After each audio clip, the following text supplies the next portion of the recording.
Tambay, all female Star Wars, all female Star Wars, all female Star Wars.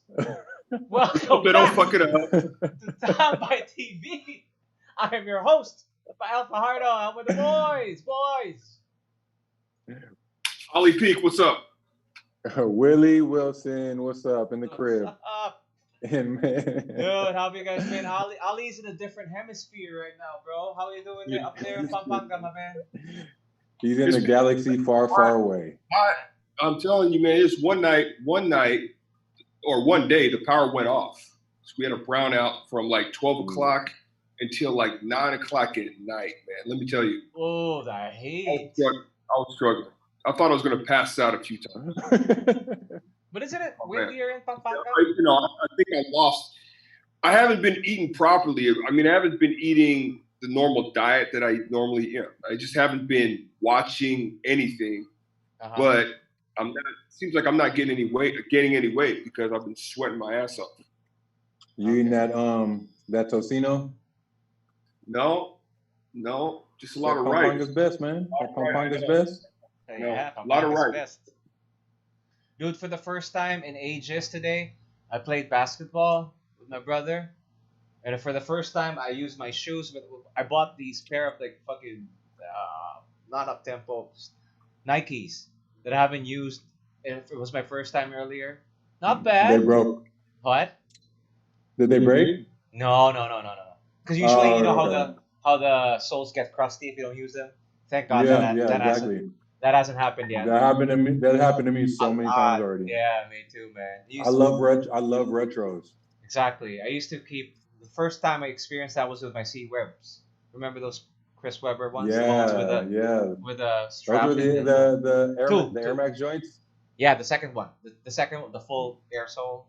Those were nice. Yeah, those were nice. So I was like keeping the white and blue ones, right? No, I had the gray ones.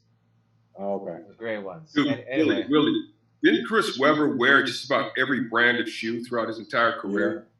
Yeah. He's with everybody, man. Really? He went with Dada. Remember the Dada with the spinners? He was with Adidas. He was with Converse. He was with. He was with Adidas. When was he with Adidas? Yeah, for brief, he was with Nike to start things out. Then he was, I think, at one point with he was with Fila. Remember that? I don't remember the Fila. I remember he was with Dada. Dada, yeah, towards the end of his career, yeah. With the spinners, the shoes that had the spinners on them. Yeah. Wait. Those are something else. How do I share screen? Wait. I want to show you the C Webs. You'll remember this when you see it. Boom. Remember that? Oh yeah. Oh man. They had those in the white and blue. The white and blue, yep. But I wanted the gray. This is what I had. See, this is where it fucking cracks, right? Then it starts opening up. I remember I was wearing it at a concert because these things that came out like what? I was grade 5 maybe, but I had them till I was like high school. So in my first concert, I used these. It fucking cracked. I was in high. And then these are already, of course, popped and shit. Anyway. Yeah. Any opening bands? I bet those are fucking heavy now, man. Yeah, it's so useless to have. You remember the Penny Hardaways, the very popular ones. Those were heavy. Those were heavy. Yeah, I tried to play in those again. I was like, man, I don't know how I ever wore these. Yeah. Heavy. These ones, right? These ones? Yeah. It's fucking heavy, bro. I tried to play in those again. Hey, I wore those 2011, man, in the the Governor's Cup. Really? Commissioner's Cup for Governor. Yeah. And they felt fine. Like I kept asking, I was like, were these modified? They're like, no, they weren't modified. They were the OG ones. OGs, yeah, they were the originals. You know what was heavy, and I'm sure. Hey, you were playing basketball in hiking boots. I mean, those should be fine. These were heavy. I would imagine, though. Remember these? You probably had these, Ali, back in the day. The Air Max. Yeah, the Air Max. The Barclays. Yeah, the Barclays. Barclay too. I didn't get them, and I wanted to wear those. Never got a chance. Really? My kuya, shout Yeah. out to my kuya Mike. He had these. I remember, I'm like, Those are man, like those are legit big man shoes. yeah, Hey, and Pete, heavy. you remember the old David Robinsons No, shit. with I the wanna see pump on the those. side? I want I to mean, see that's those. way back. The Robinsons, they had the little pump on the side. They go up halfway. They go halfway up your This calf. one? Which one? I had those. Which The one? David over here. Robinson pumps. This one? Wait. Yeah, it has. I don't remember Yeah, these. there you go. Yeah. Look how high the ankle is. Look how high the height. Man, Yeah. it's, They Yeah, go halfway up your calf. that's good for like for ankle support, right? Big man. I mean, yeah, Yeah, big man. for big man shoes. guys that play like Ali. no, it was supposed to, but not. No, you're better off wearing. If you're gonna bust, Willie can attest to this. If you're gonna bust your ankle, You're gonna doesn't do it. matter. It doesn't matter what. It doesn't matter how high your shoe is. Doesn't matter if you tape. Doesn't matter if you tape either. No, You're but gonna the bust. small You're gonna support. bust. No. Wait, I'll get it. But That's the why I little say. support That's that why you I get say kinda helps. Ali played in hiking boots because he played in shoes like that with the ankle brace. You remember you used to wear them ankle braces? Yeah. Yeah. Like for I example, did. this is one that I got. I don't remember. This is high enough, right? Oh yeah. That's decent. Yeah. That's from mid 2000s. It's from mid 2000s. I right? told you I haven't Willie? used these in fucking like 5 years. I said first time today. Wow. Yeah. I had a pair. I played in a pair of those. What are these called again? I forgot. Prime hype. So you were still playing when you had in the PBA when you got these. How often? Yeah. How fast would you guys run over shoes? Wow. Man.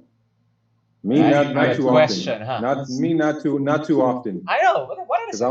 What's the frequency? I'm probably I'll have about maybe three pairs of shoes per season.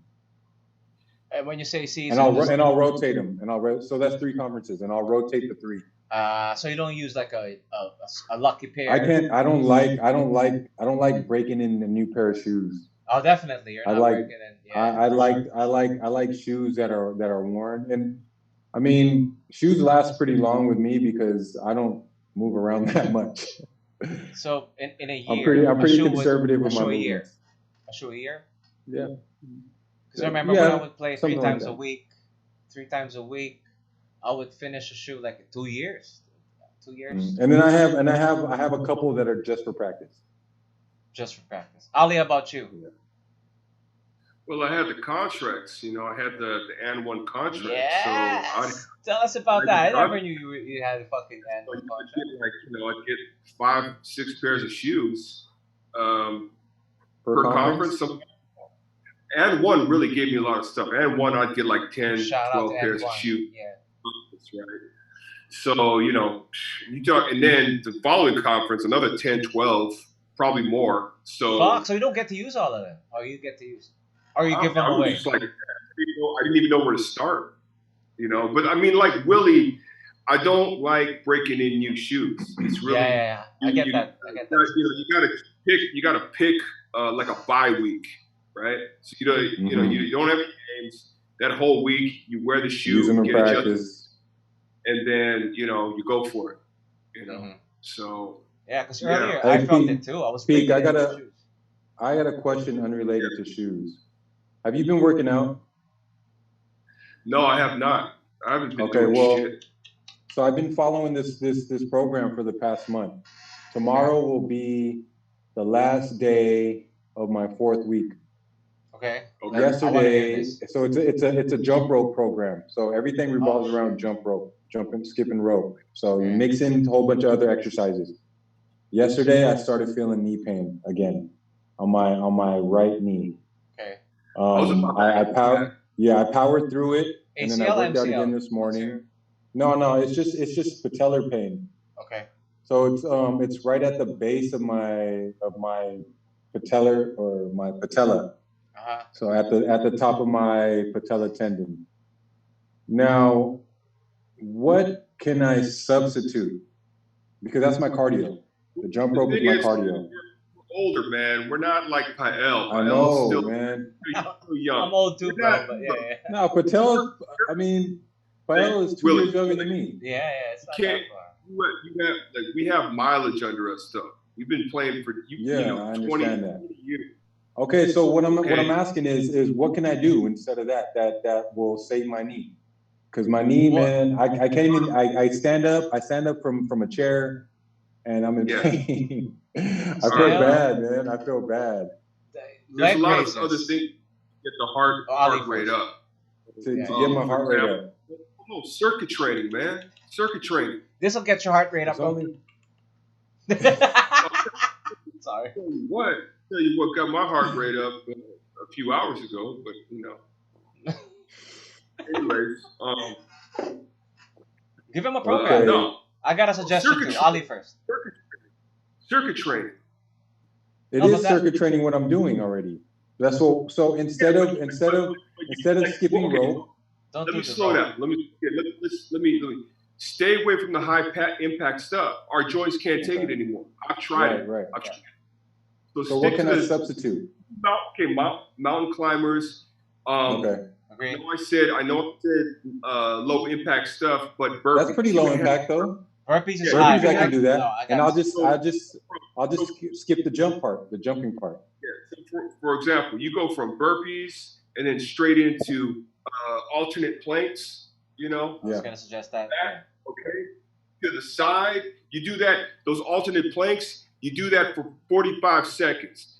Then don't rest. Then from there, you go to your side plank, but you're flexing. Okay, you're flexing it, right? You do about 25 of those. That's what I do. Go to the other side, do 25 of those, and then right after that, you get into you can get into reverse lunges. I was gonna say do about 25.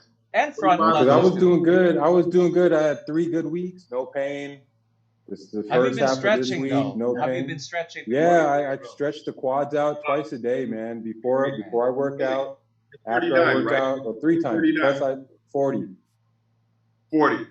We can't handle that anymore, man. We can't. I know it's rope though. I can't skip rope. We can't do it. If you're anywhere near a swimming pool, try swimming laps. That will fucking get you. I would love if I had one. Yeah, you're lucky that we do. They locked the pool down here at my spot. All right, let me tell you about how I got a few hours ago. How you got what? You got your heart rate up? I know you got your heart rate up. You made that face. Made that face. The Ollie face. You made the Ollie face. I got suggestions, bro. Right there. You see that right there? Where you kind of leans to the side a little bit? Yeah, he gave you that. Yeah, homeboy. That's the way. If I may suggest, do the calf raise. You can do like a single leg calf raise. And then do your squats, but if it's still hurting, don't push it. Forward and back lunges is good too. Do the high knees. That's also, but don't jump because you can't take the jumping anymore. Just do the high knees. I'm doing it. Just hit high knees. Just stand. Like one of them Shaolin monks. Yeah, that's what I'm giving him. I'm giving him the training. Yeah. Yeah. Man, because I have to work out. Everyone's got to. It's stressful, dude. It's stressful. Like and I keep telling myself, oh, okay, chill. You're not playing anymore. But damn. Cups filled up with water, and you're like this. Like that. Oh man, Ali's over here taking me to the 36 chambers right now. Fill the teacup, the master comes behind you. Bam! He's gonna smack me in the back of my head, right? Wait, I want to. You know who said Jackie Chan? Jackie Chan said that when he was trained. You remember his parents sold him, didn't they? They sold him for money. They didn't have money. Went to this school. Damn. It was the Shaolin Temple or so. That's where he learned his discipline. He said that he had to balance teacups on his shoulders and be in a pose for like hours. Yeah. That shit was in the movie, man. The 36 Chambers. Welcome to the 36 Chambers. That was the movie. The dude had to. It was 36 chambers. In every chamber, it was a discipline. Shit, I don't remember. So so the dude had to carry buckets of water like in the lateral raise pose. But the challenge was he had a knife attached to his rib cage, poking up to his, so he couldn't put his arm down. If he puts his arm down, he stabs himself in the arm with the knife. Speaking of buckets of water, bro. Welcome to the 36 chambers. Speaking of buckets of water, and I shit you not, you know what I use as weights? You know those absolute 8-liter fucking gallons? That's what I do I use that as like my kettlebells, you know, Rocky style. That's what I'm lifting. That's good. That's enough. And do that, and like then you do your calf raise, 1-leg calf raise with that in both of your hands. You know what I really like though? I like the high knees that you suggested. The one without running, right? Just alternate high knees. No jumping running. Also, because if you're because that's gonna be good. And I get a little ab workout with that. Your core at the same time. I get my hip flexors worked out. Yeah. Get all that. I'm gonna try last one. You know what I feel like you know what I feel like just thinking about doing these things. When you're doing those high knees, Willie, you want to stealth. When you're doing your high, you don't have to make any sound. Stealth. I get my ninja. Yeah, I get you. This is me teaching you ninja skills, brother. You know what I feel like? You know what I feel like just thinking about doing these exercises? Pain. I feel like I'm in one of them Jane Fonda workout tapes. Now left, now right, now left, now right. That's how it is, bro. You can't do the ropes. The ropes are bad for your knees, man. Oh my god! You guys have been jumping for like fucking. My body is breaking. My body is just. Yeah, but it's still no excuse. You gotta work out, bro. And the last one, do the leg raise. Sit on a chair. Yeah, sit on a chair. I got the exercise mat, so I can do the leg raises. Lift it, and then do the alternating, and then the bending. That's enough. I'm gonna you gotta work out your upper also. Dennis Rodman used to do when he was playing for the Detroit Pistons. It was in one of his biographies. He said he'd go into the gym late night when nobody's around, and he'd just lift weights naked. Yep. He also said that in the fucking. He said, "Well, dude, we had a long Dennis Rodman." Hey, Pael got a good Dennis Rodman story. But no, that shit is real though. That shit is real. It was in one of his books. I think it was "Take a Walk on the Wild Side," where he said, "I used to go in there." Pael's story about Dennis Rodman is real too. You should hear Pael's story. Hey, tell me your story real quick. Yeah, heartbreaking, bro. Last time, well, I'll repeat it. It's fine. It's a heartbreaking story. Remember that time when he was touring with Pippen? They were doing the Basketball All-Stars in Manila. You remember that time? Circa 2015, I'd like to say. 14, 15 maybe. And then they were here. Okay. And remember how arena's like my home place? You know, it's my home court. So I was there. I had a pass. And it was a meet and greet. Scotty was there. I forget which other superstar. But my eyes were on Scotty and the Worm. So Scotty was there. Very cordial, dude. He would take your hand, sign some shit, chat a little bit with you. Because I'm not much of a Scotty fan as much as I was a fucking Worm fan. But here's Dennis just by the wall in his fucking glasses, just smiling. No one's going near him. So I'm thinking to myself, hey, I have the super pass. The Worm is there, bro. So I screamed out, Super pass, bro. All access. You know, remember Wayne's World? Swing. You know, where you just showed everyone's gonna be like, okay. That was that kind of pass. It wasn't a press pass. It was all access. I own this shit pass, you know. So I came up to Worm, and I came up to him, and all he did was look to the side, and the fucking security guys got me. I'm like, what? Just one picture with the man, and he was like, he didn't even look at me.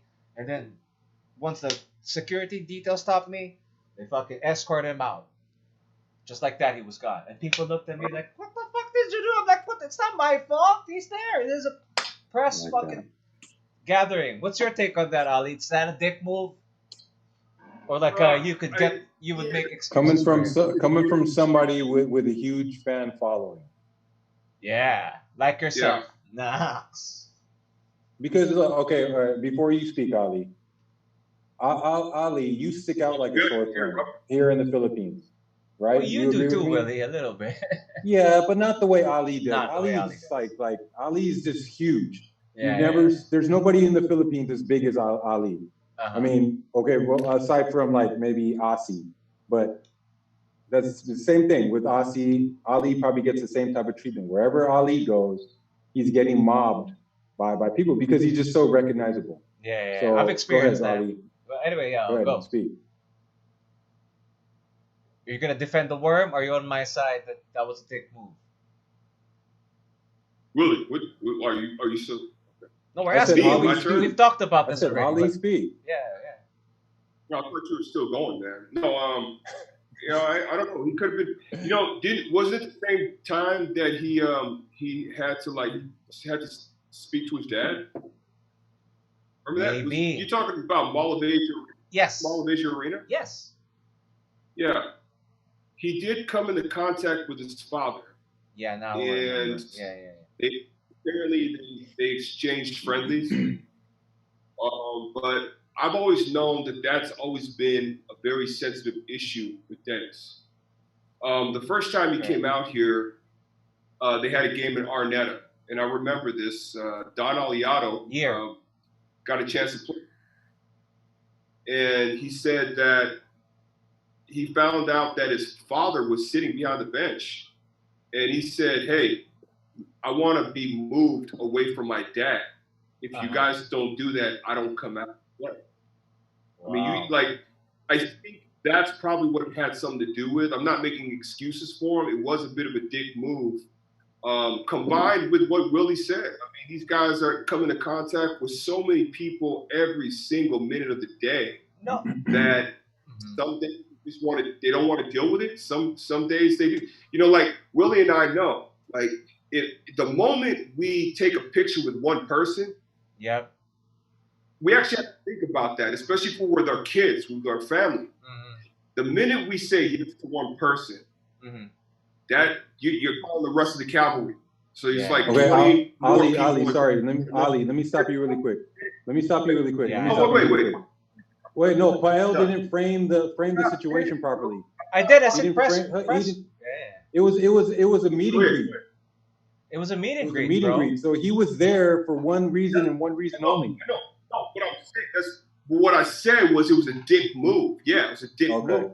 But what I'm also trying to point out is that his dad was there. And we all know that he's pissed off with his dad. His dad walked out on the family when he was 10 years old, if you can imagine that. Then he finds out this motherfucker is in the Philippines. And I don't know if you know this, but the dude has over 100 kids. He's got over 100 kids out here. The dad? Spread out. Huh? Damn. Yeah. I didn't know that. Hey, Devon Hart met him one time. And Devon Hart said that the dude told him to come in to his bar or whatever and was showing him, like, he was first of all, he was bragging to everybody that Dennis is his son. It's like, and then he's showing him family albums of all of his kids. He said, that Bob was like, this dude's got like damn near 200 kids. And this was back in what, 2004. Where is he at? So, where is he living at? I don't know, man. I don't know. All I know is that he is here and he's spreading his genes literally spreading his genes all given that he's having problems with his dad, right? He's having problems with his dad. Then just fucking not go to the fucking press call or the press meet and greet, bro. It was a meet and greet. He was there for what? Display? He didn't have to move. All I had to do was, have a picture, kiss him, hug him. I don't know, bro. He was there.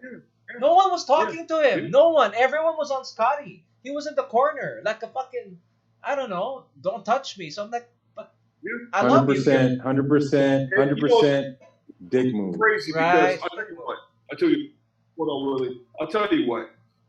Because it's surprising because a lot of people that had James Walkvest, Gino Ruffino, friends of mine that have met Dennis Rodman in the clubs or in the bars, they say we talked about that too. Guy, he's really approachable, accommodating. So that's kind of a surprise. Yeah. Was he accommodating at the bar? He was accommodating, Willie. He was accommodating. Each and every person that I've spoken to that said that they got a chance to meet Dennis Rodman have nothing but good things to say. So this is a surprise, and it is a bit of a disappointment hearing that coming from Pael. Mm-hmm. You know, I'm not saying who he's a knows? total Who knows? dick. I mean, We don't for know, me, right? it's all about the setting, you know. And like I said, Ali, I referenced you and how you get mobbed wherever you go. So the setting that I'm framing for your situation would be, okay, I have to run an errand. I'm just trying to get in and out. But you can't do that wherever you go because you're Ali Peak. So if you go somewhere, expect to be mobbed by people while you're in there and trying to get out. With regards to the situation that Dennis Rodman was in with Pael, Thank you. it was a controlled scenario. Not And not anybody a lot of can just people get were in there, there. bro. The only people that were in there are those people with the same type of pass that Pael had. Now, you did say that it was a dick move, but I'm just trying to, again, reframe the scenario for you that how you're would there. You act? The question he is, was paid to be there. He was paid to take pictures with in another people, country. In another country. You flew halfway across the world to fucking disappoint somebody, which to me is very disappointing. I mean, and he never went out again. I don't have the same status that you do, Ali. Number one, as far as tenure or accomplishments in the PBA. Number two, I don't stick out as much as you do. But what I did do is I did play for Ginebra for a long time. And when you play for Ginebra, your name, your status gets elevated. Yeah. By playing for Ginebra, which is the most popular team in the Philippines. So wherever you go, to this day, I'm still associated as, oh, Willie Wilson, you played for Ginebra. Mm. You know, they have this "what's a king, always a king" thing. So a lot of times, also part of the champion LaSalle team, bro. That as well. But I'm still more known not for LaSalle, but for playing for Ginebra. So where I go, I deal with the same things. And again, it's all about setting. There will be times where I wouldn't deny somebody a picture, but I would tell them to wait. Mm-hmm. Let me finish my meal, something like that. Or I got to change my daughter's diaper, or I got to go chase down my son because he's running down wherever. Mm-hmm. So I would tell them, you know what? I'm not saying no. Just please wait. I'm gonna come back and I'll take that picture with you because again, I'm putting myself in their shoes. And I've been there, and I told Pael this. I ran into one of my idols, Anderson Silva, and I was giddy, man. I never felt that way before. Like it was like I was, asking out a girl that I've had a crush on forever. I was asking her out on a date, like I'd never been that nervous before. So nervous to the point where I couldn't even do it, and my mother-in-law had to ask for me. So I know what it feels like to see somebody that you idolize and want to take a picture with them. And it could be their only time to ever have that opportunity. Exactly. Like what Pael went through. No, but what makes it worse is that you were paid to be there, boy. You know what I mean? It's not a lot of people, bro. It was like maybe 30 at the most. 30 people, including them. It was a small room in arena. It was just, why were you there? Anyway, I think he's really cool still, whatever. But I'm just saying, it wouldn't have hurt. But I did read something about him being an introvert. I did read that. Bro, everyone gets introverted sometimes, but then it doesn't have to be. I have my introvert moments where I just want to be alone. Right, you just want to be. So I just go to the bathroom and close the door. Yeah, that's what Ali did to raise his fucking heart rate too earlier, right? Hey, it was one of the best streams. One of the longest streams in a long time. Longest what? That's it. One of the longest streams. One of the best streams. Stream. Anyway, let's take a quick break and then let's do Star Wars. Wait. All right, if you guys have stayed for the opening banter, now we'll get into the reason why I was saying Star Wars and saying all female Star Wars. We got the news. I shall share this screen with you guys real quick. There you go. Share. Because this just in from Deadline. And it was first broken by the story was broken by Variety. So yeah, trying to be professional here. Female-focused Star Wars series from Russian Dolls, Leslie Headland in works at Disney Plus. What the fuck? Where to begin with this, man? Ali, I'll make you. I'll have you. Do you want me to go? Ali, you go first. I just look based on what I've read, from my understanding. Okay, so this person is well accomplished. She deserves where she is right now. Mind Especially, you, she's an assistant of former assistant. Yeah, I was gonna get to that. Okay. Harvey Weinstein. Okay.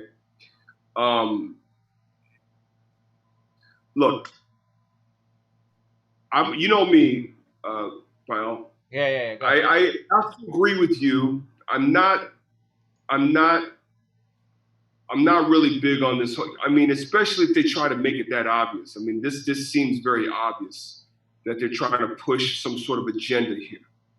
To me, it's very clear that that's what Kathleen Kennedy was doing with the third trilogy of Star Wars. And that's exactly the way it came out, the way it was played out. And it was horrible, absolutely horrible. It just didn't work at all. Now, having said that, if there's good writing, if there's good direction, and if there's care attached to this, care as in, I am a fan of Star Wars.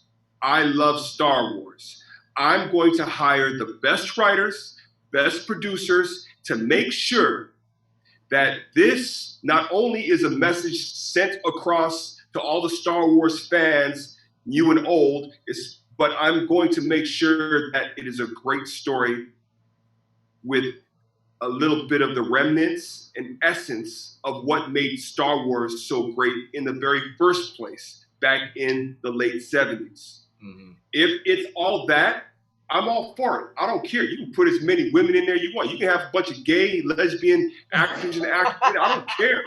Make sure it is a good effing story. Make sure it's a good story. Make sure that you have the same passion and care that Dave Filoni, Jon Favreau have, which is the reason why The Mandalorian has not only been so successful, but everyone's saying, hey, there's going to be a season 2. Guess what? There's going to be a season 3. Hey, before season 2 is up. I'm all for it, okay? I'm all for it. Just do not fuck this up. Just don't fuck it up. I love this. I love fuck-ups with this atrocity that they called invested Ali. They called The Rise of Skywalker with a stupid ass yellow lightsaber and it fucking, you know. Just to be clear, I'm okay. I like Rise of Skywalker only because what I don't like is that when they lift up the female to make the male look stupid. All fucking shows now are like that. Rise of Skywalker was not like that. Rey was beaten, you know, she was getting emotional. She was more human. She was more a real character. Right? But what I don't like is like, oh, I'm chick and I'm kicking all you guys 6-foot asses and I'm a 5'3" woman. That I can't buy that, even with the Force. Don't make the dudes look like idiots. That's my concern. Right? Haven't you been feeling this with that special? Go. I haven't. Look, I just want a good fucking story. Yeah. Like, you know what? Like, you already know how I feel about it. I do. Let's just focus. Let's just move forward. Let's just try to move forward. Make sure that there's care and effort in making sure that the fan base, which is the older fan base and not this millennial bullshit new fans. Well, it doesn't appeal to what is going on. It doesn't appeal to the apps that I like to put my fucking photos on and my platform and all this bullshit. Look, get the essence of Star Wars. Oh my God. Okay, here's my question though, Ali. Of the fans from the late 70s throughout the 80s and so on and so forth. Okay. Let's just be real about that. Okay, here's a curveball. Here's a curveball. I was watching Midnight's Edge. You guys check him out on YouTube too. He does like he covers this kind of shit. So in preparation for this, I was watching his point of view. He actually doesn't give point of view. He gives more like the facts. Here's the facts, Ali. You said it is a franchise from the 70s, which makes what?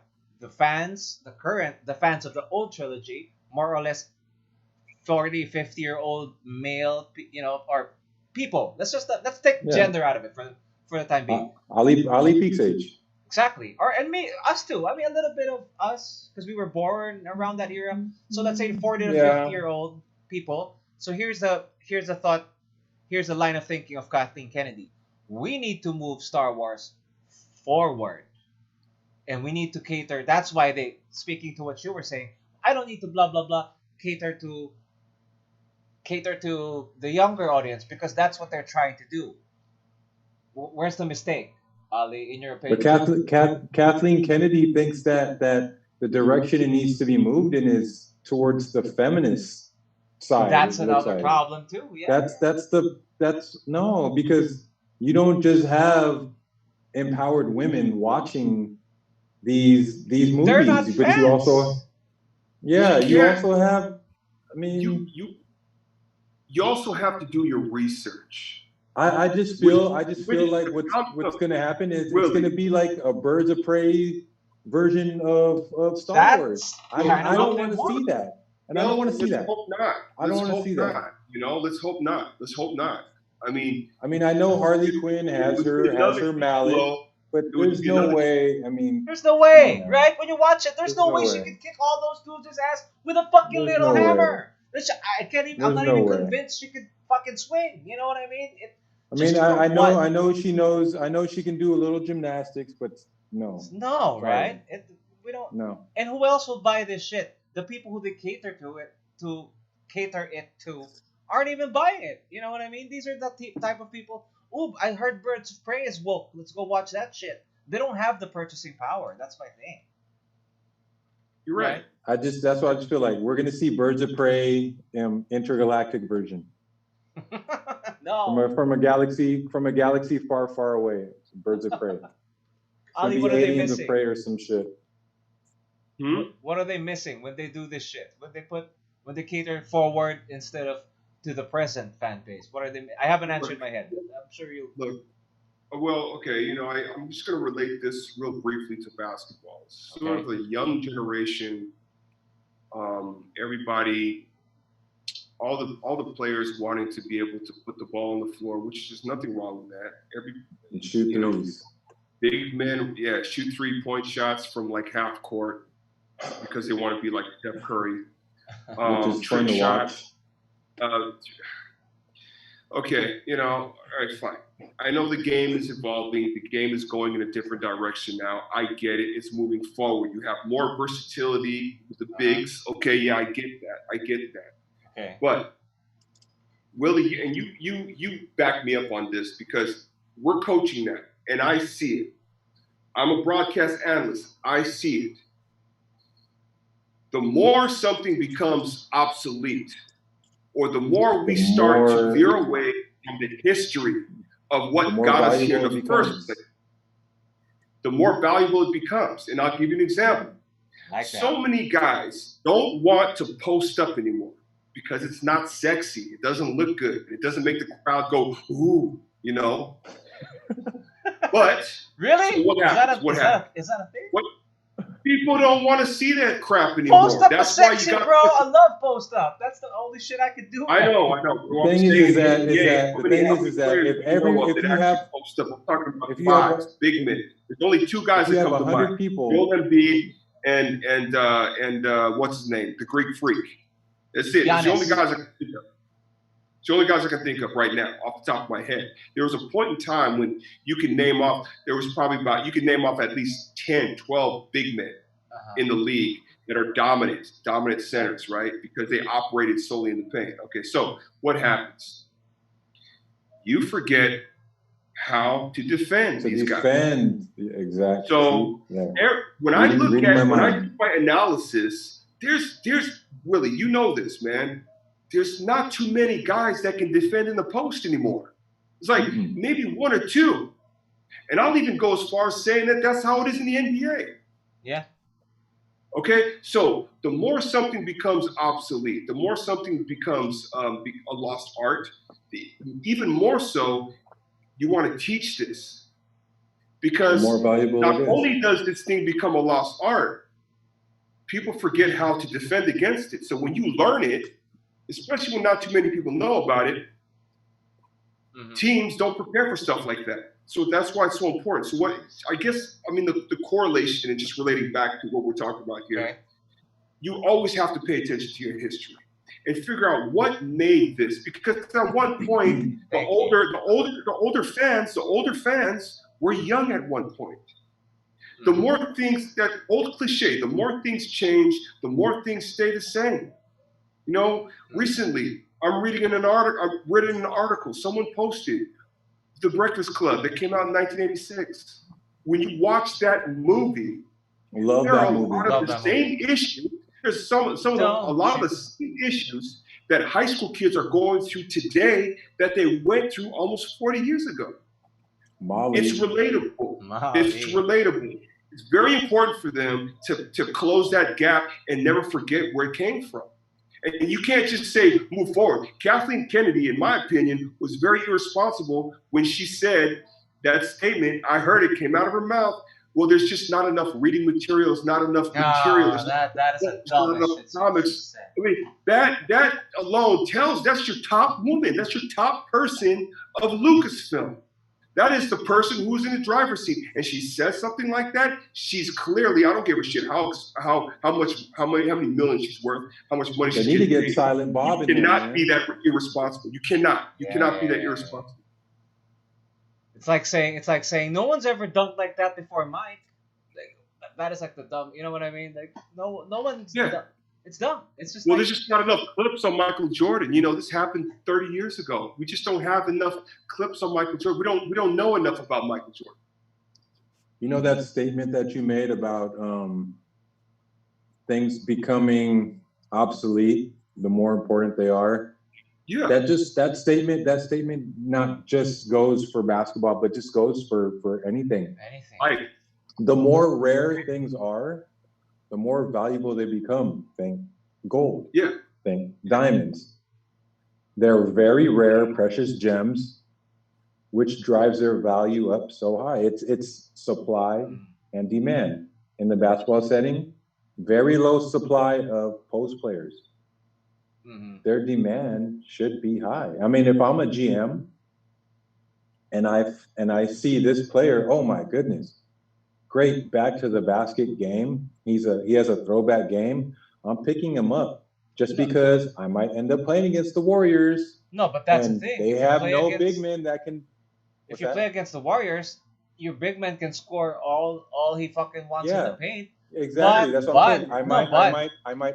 Your splash bros will be fucking raining from outside. You still lose. So that's the thinking. Not necessarily. Because now. Teams are getting better at defending that type of play, but they haven't played against back to the basket players that often. You have, like what Ali said, you have two, and one starts from outside. He gets a running start. The other one is really good in the paint. Joel Embiid. Yeah. Who else do they have to defend that actually gets post-up opportunities like that? So no, but remember these back big to what men, Ali said. These big men that you mentioned also shoot threes. Yeah, they do. That's the thing. And if I'm the coach, I'm saying, okay, you want to shoot threes, all right, shoot your threes, but we go 80-20. 80% of your attempts, I want in the paint. And then we can go 20% where you end up having like a trailer 3-point shot where you're trailing, you got the rebound, you outlet it, you run down.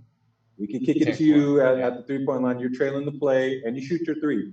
But for the most part, I want you in the paint because that's where nobody can guard you. You got Draymond Green guarding.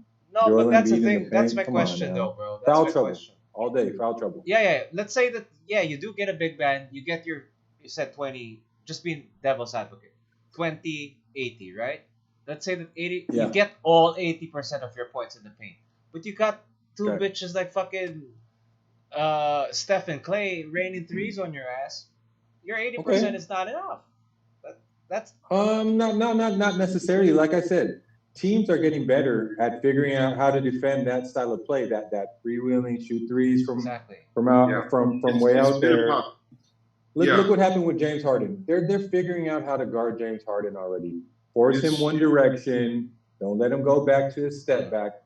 That's the thing with basketball. Everything catches up. Look what happened with the USA team, the Dream Team. Just look at that.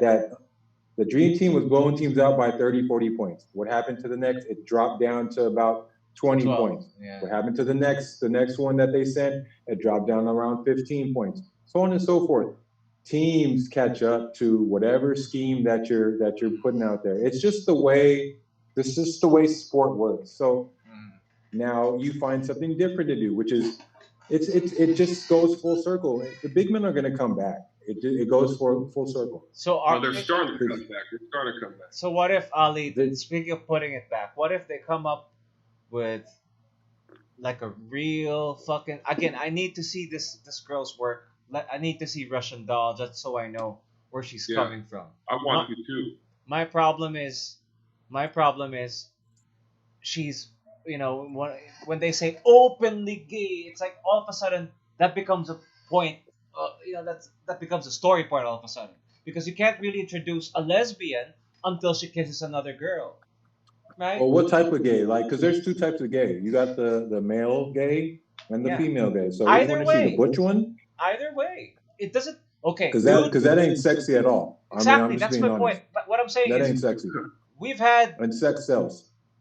But I don't need it in my Star Wars. That's my point. We've had a gay character in X-Men. Magneto is gay for the longest fucking time. Yeah, Ian McKellen is gay. I'm sorry, the actor. Ian McKellen is gay. Ian McKellen is gay as fuck. He was always Magneto. I love him as Magneto. He's Gandalf for fuck's sake. He never kissed no fucking hobbits. I didn't know fucking Gandalf was gay in real life. Damn. Yeah, he's gay. I had no idea. Fairy as fuck. Yeah. But that's my point. And I got nothing against gay people. Oh. I have nothing against gay people. I'm just surprised. Me too. Sorry. Just don't put it in the fucking story. You know what? You guys don't like seeing, you know, heterosexual kissing on screen. Guess what? I don't like seeing dudes kissing on screen. Simple. Don't put that in my Star Wars. Two chicks even, but you know what this kind of reminds me of. I remember one point when the prequel, the trilogy of the prequel, came out, and there was a lot of talk of In Sync making a cameo appearance. I think in what? Yeah. And you know, at the time, my sister was just a huge fan of In Sync. I don't want to see In Sync anywhere near.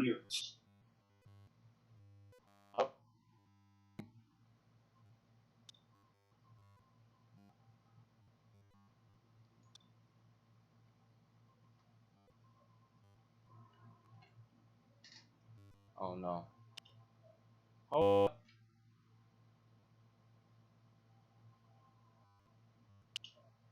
I don't care, man. Just make it a good story. Make me the way I appreciated The Mandalorian.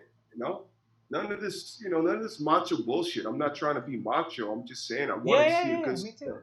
I want to see a good story.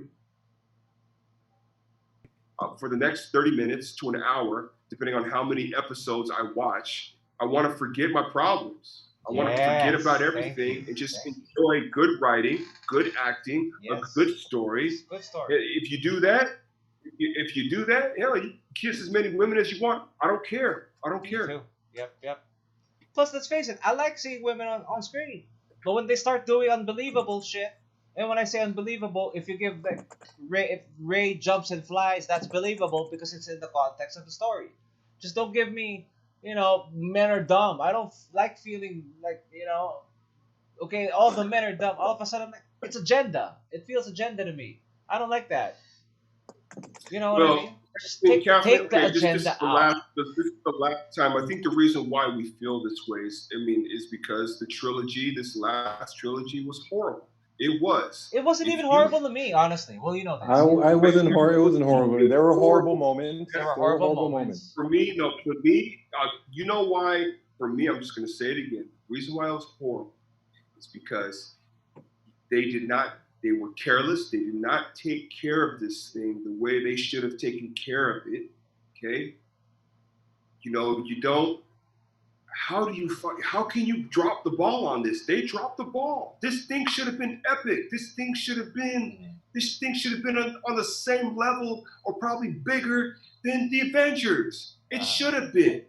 It should have been bigger than what any Marvel Cinematic Universe movie came out with.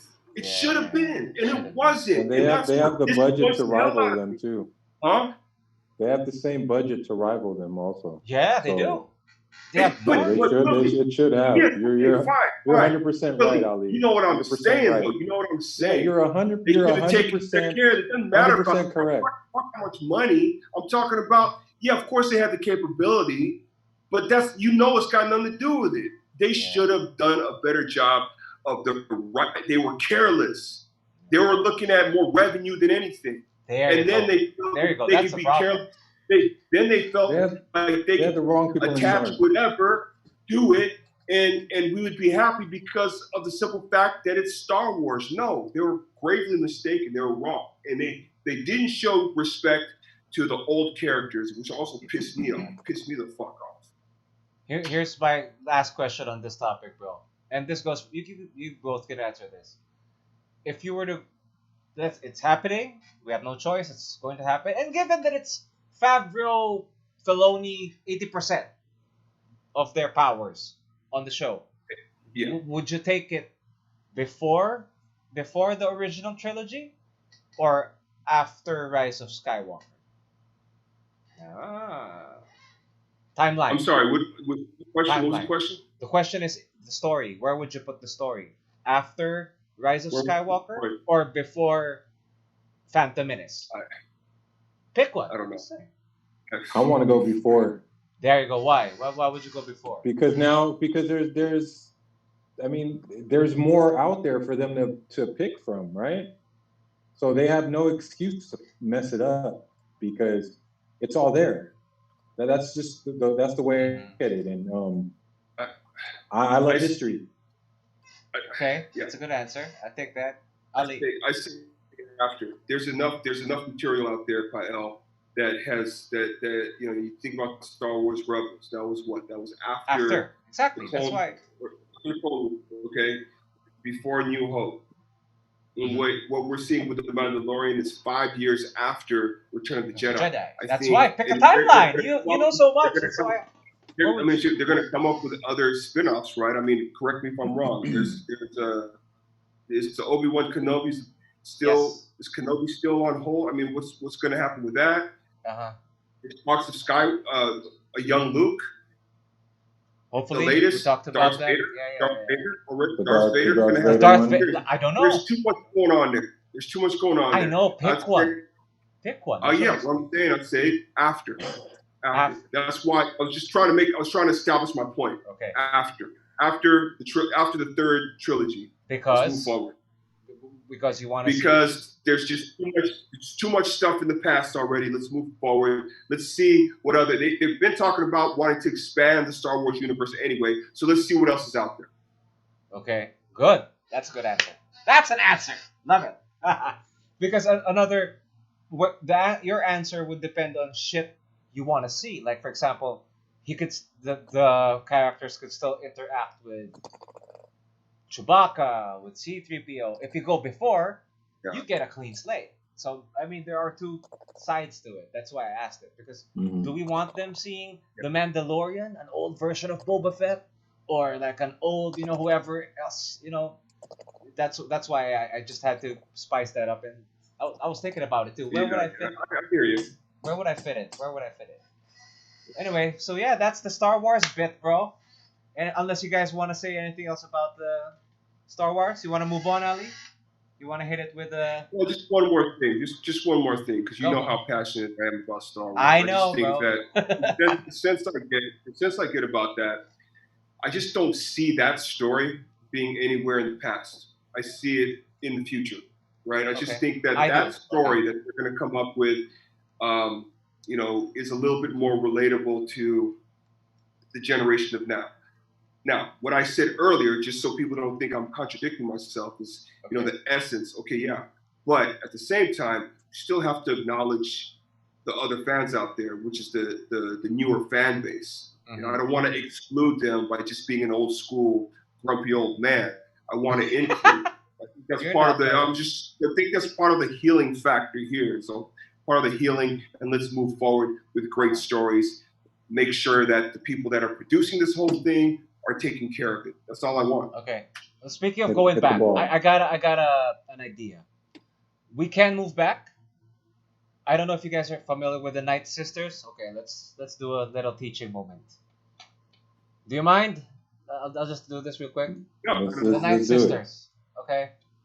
Night Sisters are force-sensitive people. Sorry, are people who use the Force in Dathomir.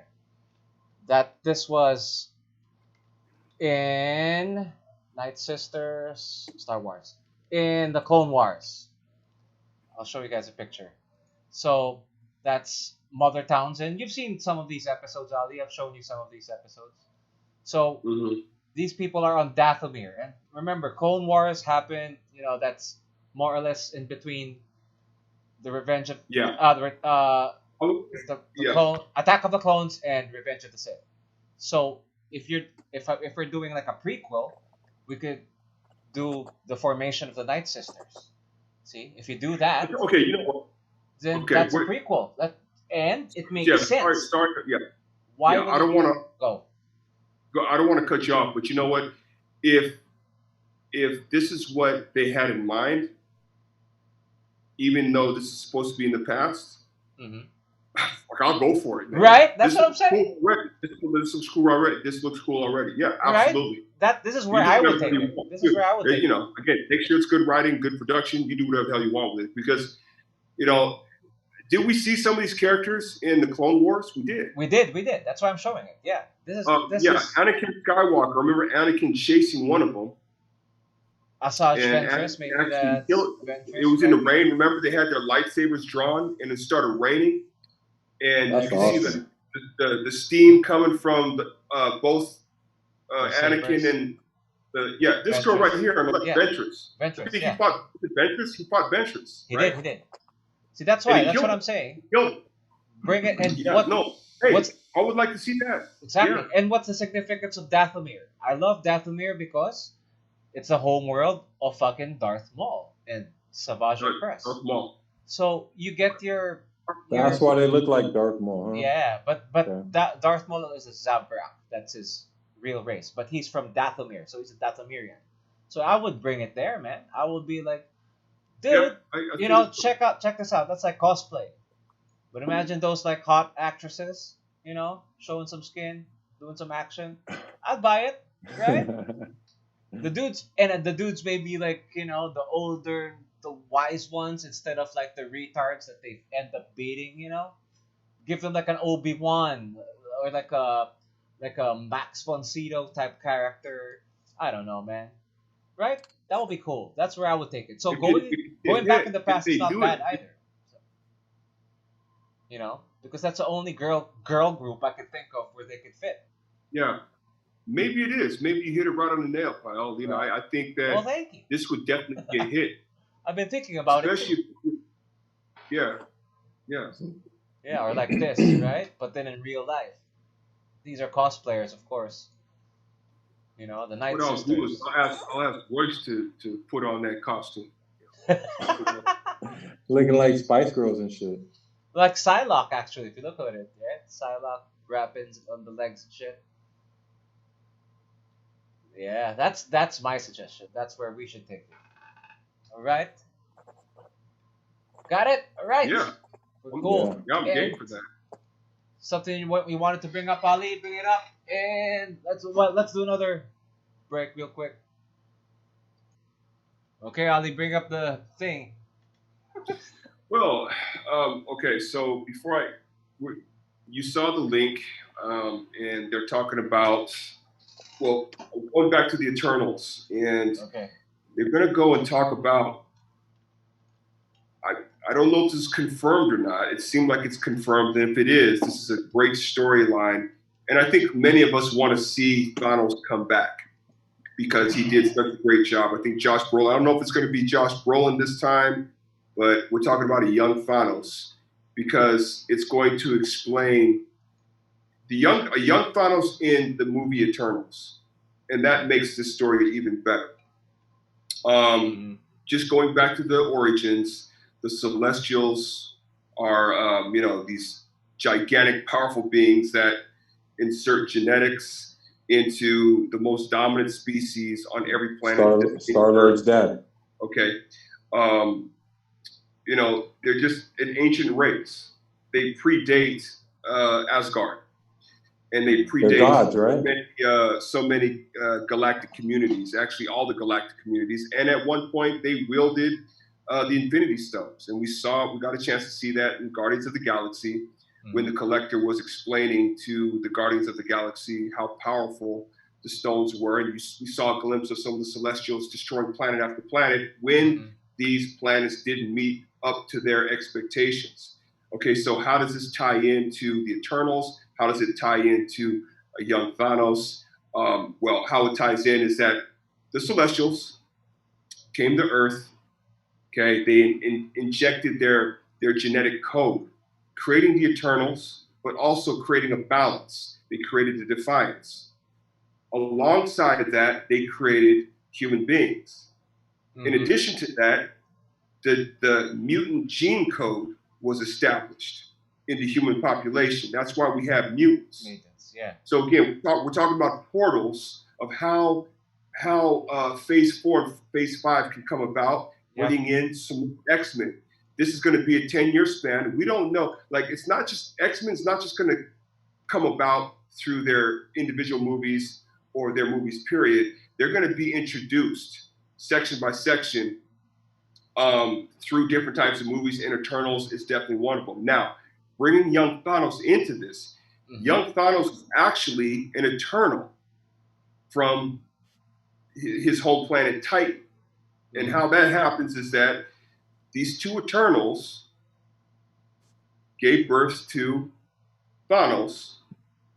However, Thanos inherited the Defiant gene, which explains his complexion, the way he looks. He was disowned by his parents. His parents actually tried to stab him to death. They tried to kill him. Yeah. So it makes things even more interesting because now we get an idea, an understanding of where Thanos' mindset came from.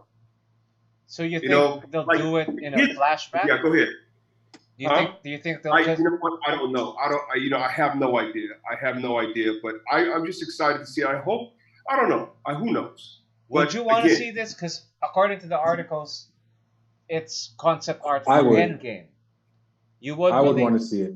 I would want to see it. Yeah. And I'll tell you why. I'll tell you why I would want to see it. Ali was 100% correct with his background on Thanos, where he comes from, why Titan. There are Eternals on Titan. But in going back to the comics, this is a way that we can introduce the Fantastic Four. Why? There's this comic spin-off called Silent War. My voice is really up. Yeah. So we know who Black Bolt is, right? Yeah. He can't talk. So this ties in with Quicksilver. I know Quicksilver is no longer with us, but apparently Quicksilver is married to an Eternal. Is he? Steals, yeah, in the book. Yeah. Okay. So he steals some crystals, which is what they use to make their Eternals, other Eternals. They put them through this whole process, tries to bring it back to Earth, gets stopped by S.H.I.E.L.D. S.H.I.E.L.D. takes the crystals. Black Bolt finds out. I'm giving you the short story. Black Bolt finds out. Black Bolt asks S.H.I.E.L.D. for the crystals back. S.H.I.E.L.D. tells Black Bolt, no, we're not giving you the crystals. We own the crystals now. Black Bolt declares war. Creating Eternals or creating Inhumans? No. Because Black Bolt is an Inhuman. Yeah. That's why I'm confused. Yeah. Plus, but they declare war. So this brings us back to Fantastic Four. Stop the Fantastic Four come in, and they shut the war down, or they defeat them. And So that's how they can actually introduce the Fantastic Four that way. I hope that's what happens. Okay. And we get to see the origin story of Thanos, which is what everybody wants to see. Do we though? Why I mean, I do. I mean, I reading up on him, finding out about how he's doing it all for death and all that. I think that would be awesome. No, just but the concept itself. The concept itself, if you're basing it from the book, but the thing is, we have to move on from the cinematic. If we're basing it on the cinematic universe, maybe a little flashback of an origin, but does it matter now that he's dead? Not all about him. Just Yeah. I mean, we've already killed him twice. That's my complaint. We've already killed him twice at this point, so I kind of want to move on and I want to slowly bring in Galactus. That's where I am. I mean, the concept. He's on his way. Right? He should be. We got to see Silver Surfer. Surfer first, man.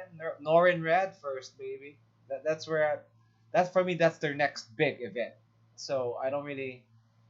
If they resurrect Thanos, I will be pissed. Let me just put it that way. I want him to stay dead. I wouldn't want to do that. Right. So if it's in a flashback and like an Easter egg that Thanos, and then see him playing in the background as a kid. See the nutsack on the chin. The nutsack on the chin, maybe, yeah. But then let's make him rest. Here's another thing. We're going to get a chance to be introduced to the Black Knight. Yes, he's going to be played by Jon Snow. Jon Snow. What's his name again? The actor? Kit Harington. Yeah. So that's going to be interesting, and we Kevin Feige's talked about future Avenger movies, right? He's talked about future Avenger movies. Black Knight was an Avenger. Correct me if I'm wrong. Black Knight is an Avenger. Yes. Okay. So this all it's all interesting. I'm up for a history lesson. I would like to know more about the Celestials. I want to see how Kevin Feige, Marvel Studios puts this story of the Celestials into play here. Perhaps they're going to be a big part in this Phase 4. I'm pretty sure they are, because they were talking about them. They talked about them here and there in Phase 3, Phase 2, Phase 3. But it's going to be interesting. I think it's going to be really interesting. And then honestly, I just love it. It's an opportunity to bring in Silver Surfer and the Fantastic Four. If they go the Celestials route, because I'm really more familiar with the Celestials than I am with the Eternals. With the Eternals, I'm like, I never really read a book, so I'm not really focused on them. I mean, I know of them. But they go hand in hand, don't they? Yeah, they do. They do. But then, let's look at, again, I don't know any of them, bro. Compared to the Celestials, who we got the Living Tribunal, you got fucking Galactus, you got Eternity. There you go. Eternals versus Celestials. See, these are your Celestials. You see how they're huge. They're huge, and they're fucking cool looking too. These are Jack Kirby's. Jack Kirby is the right-hand man of Stan, and he's the one who really created all of these. And again, when he transferred to DC, he also created DC's version of these guys. Can you show the ones that we actually got a chance to see in Guardians of the Galaxy? I mean, I think that was the best shot right there. Ego, the player, the character played by Kurt, is Star-Lord's dad. Not Star-Lord. Yeah, but he's not. No, that's not a real story. Correct me if I'm wrong, Kyle. No, you're not. You're right. Yeah. So we did see a dead Celestial. Fill me in on that thing. Okay. Sorry. Because he was his own planet, right? In the, do you want to do it, Ali? In the movie. No, you go ahead, Kyle, because I'm not really. I don't. Wait, I'm looking for the picture of the Celestials and Guard. See, that's a Celestial head. Guardians of the Galaxy right here, down here, lower on your left side, Kyle. You see it right that here. one too. Yeah. He's holding the Power Stone. He's holding the Power Stone inside the staff, right? So they did have control of the Infinity Stones at one point. Yeah. Well, just to answer the difference between the comics and the movie. Fuck the movie to begin with. This is how Ego looks like in the comics. That's who is that? Is that Isan? See, this is how he looks like. Searcher. Where's Ego then? Oh, okay, the big ass moon face. Yeah, yeah. That's how he looks like in the books. Jason of Spartax is the father of fucking of Peter Quill in the comic books. There you go, Jason of Spartax. That's his real dad. Can you imagine your dad? Can you imagine that's your dad? Being a planet. Yeah, that's what they did. No wonder my mom died. You'd be like, hey man, where the fuck are we going? Why are we going into space for? It's gonna be my dad. That's what they did in the movie, which pissed me off. I'm like, this really, is so far. Really, like you see this big ass space, you're in a spaceship, you're like, Willie, I told you to be back. Before the street lights come on, before the street stars come on. You should have been back. You should have been back 20 light years ago. The fuck have you been? Fucking spaceship broke down. There you go. Chewbacca got drunk. So that's how far it is. So in the movies they made fucking Ego his dad. I'm like, what?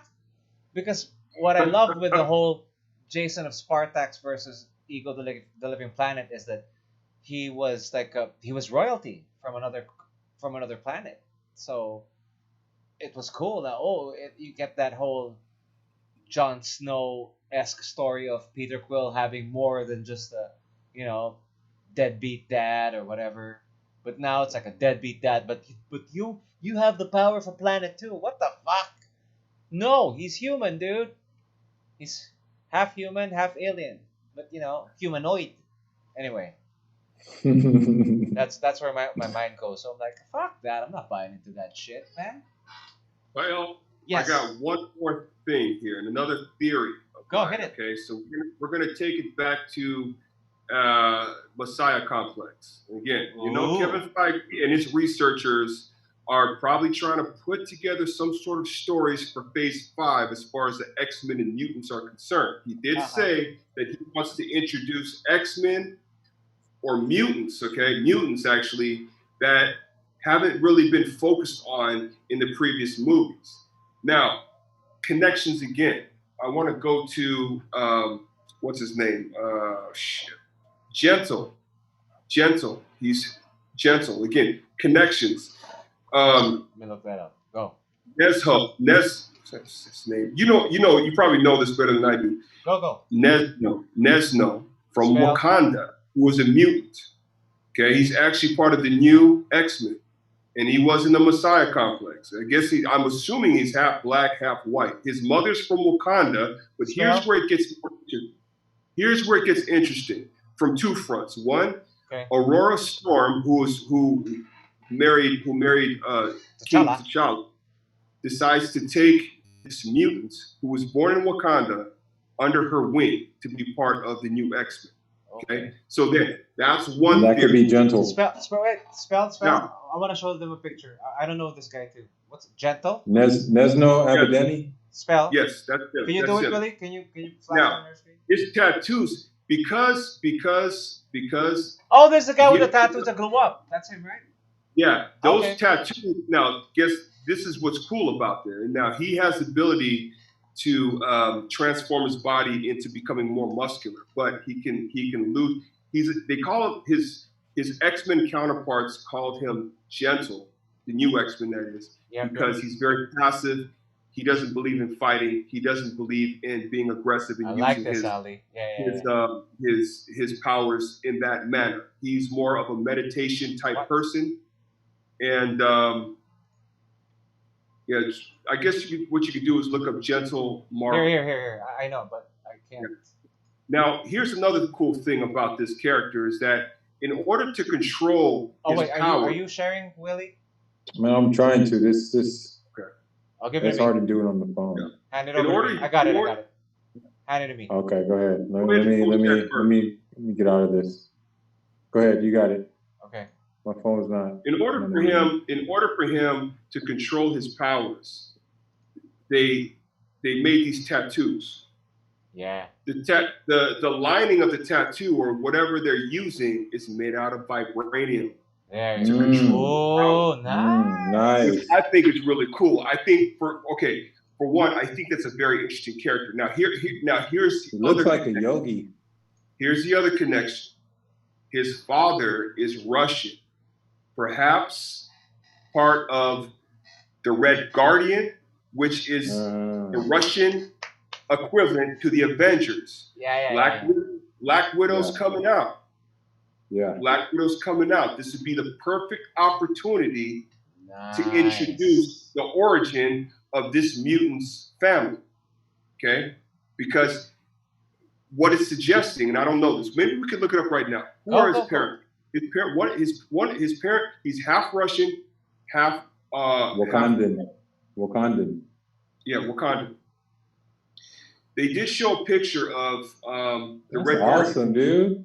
They did show pictures of the Red Guardian. Tight. I'm learning. This I just learned now. I mean, I know how he looks. I think. Hey, look, let me ask you this. Go. I know he's not a popular X-Men, but don't you think this character, just based on what I've explained so far, is interesting enough? Yeah.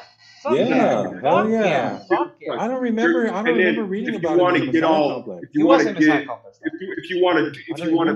to get all agenda fucking conscious, he would be like Barack Obama. He would be half white, half black. Oh, hey, perfect.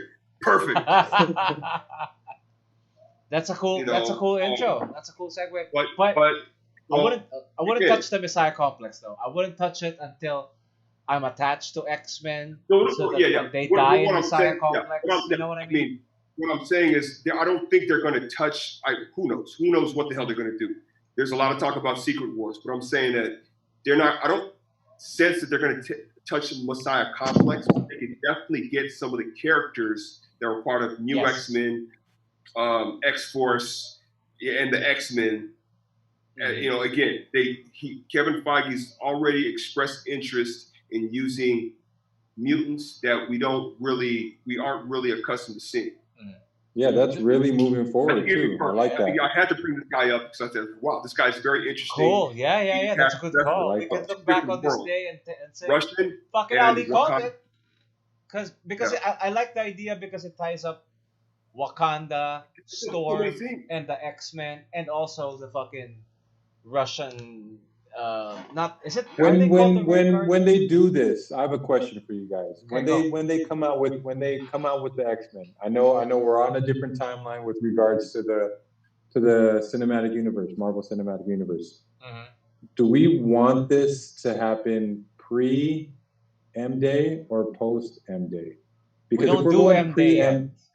We're going pre M-Day then, right? Pre M-Day. Because M-Day only becomes... You have to go pre M-Day. You have to. Okay.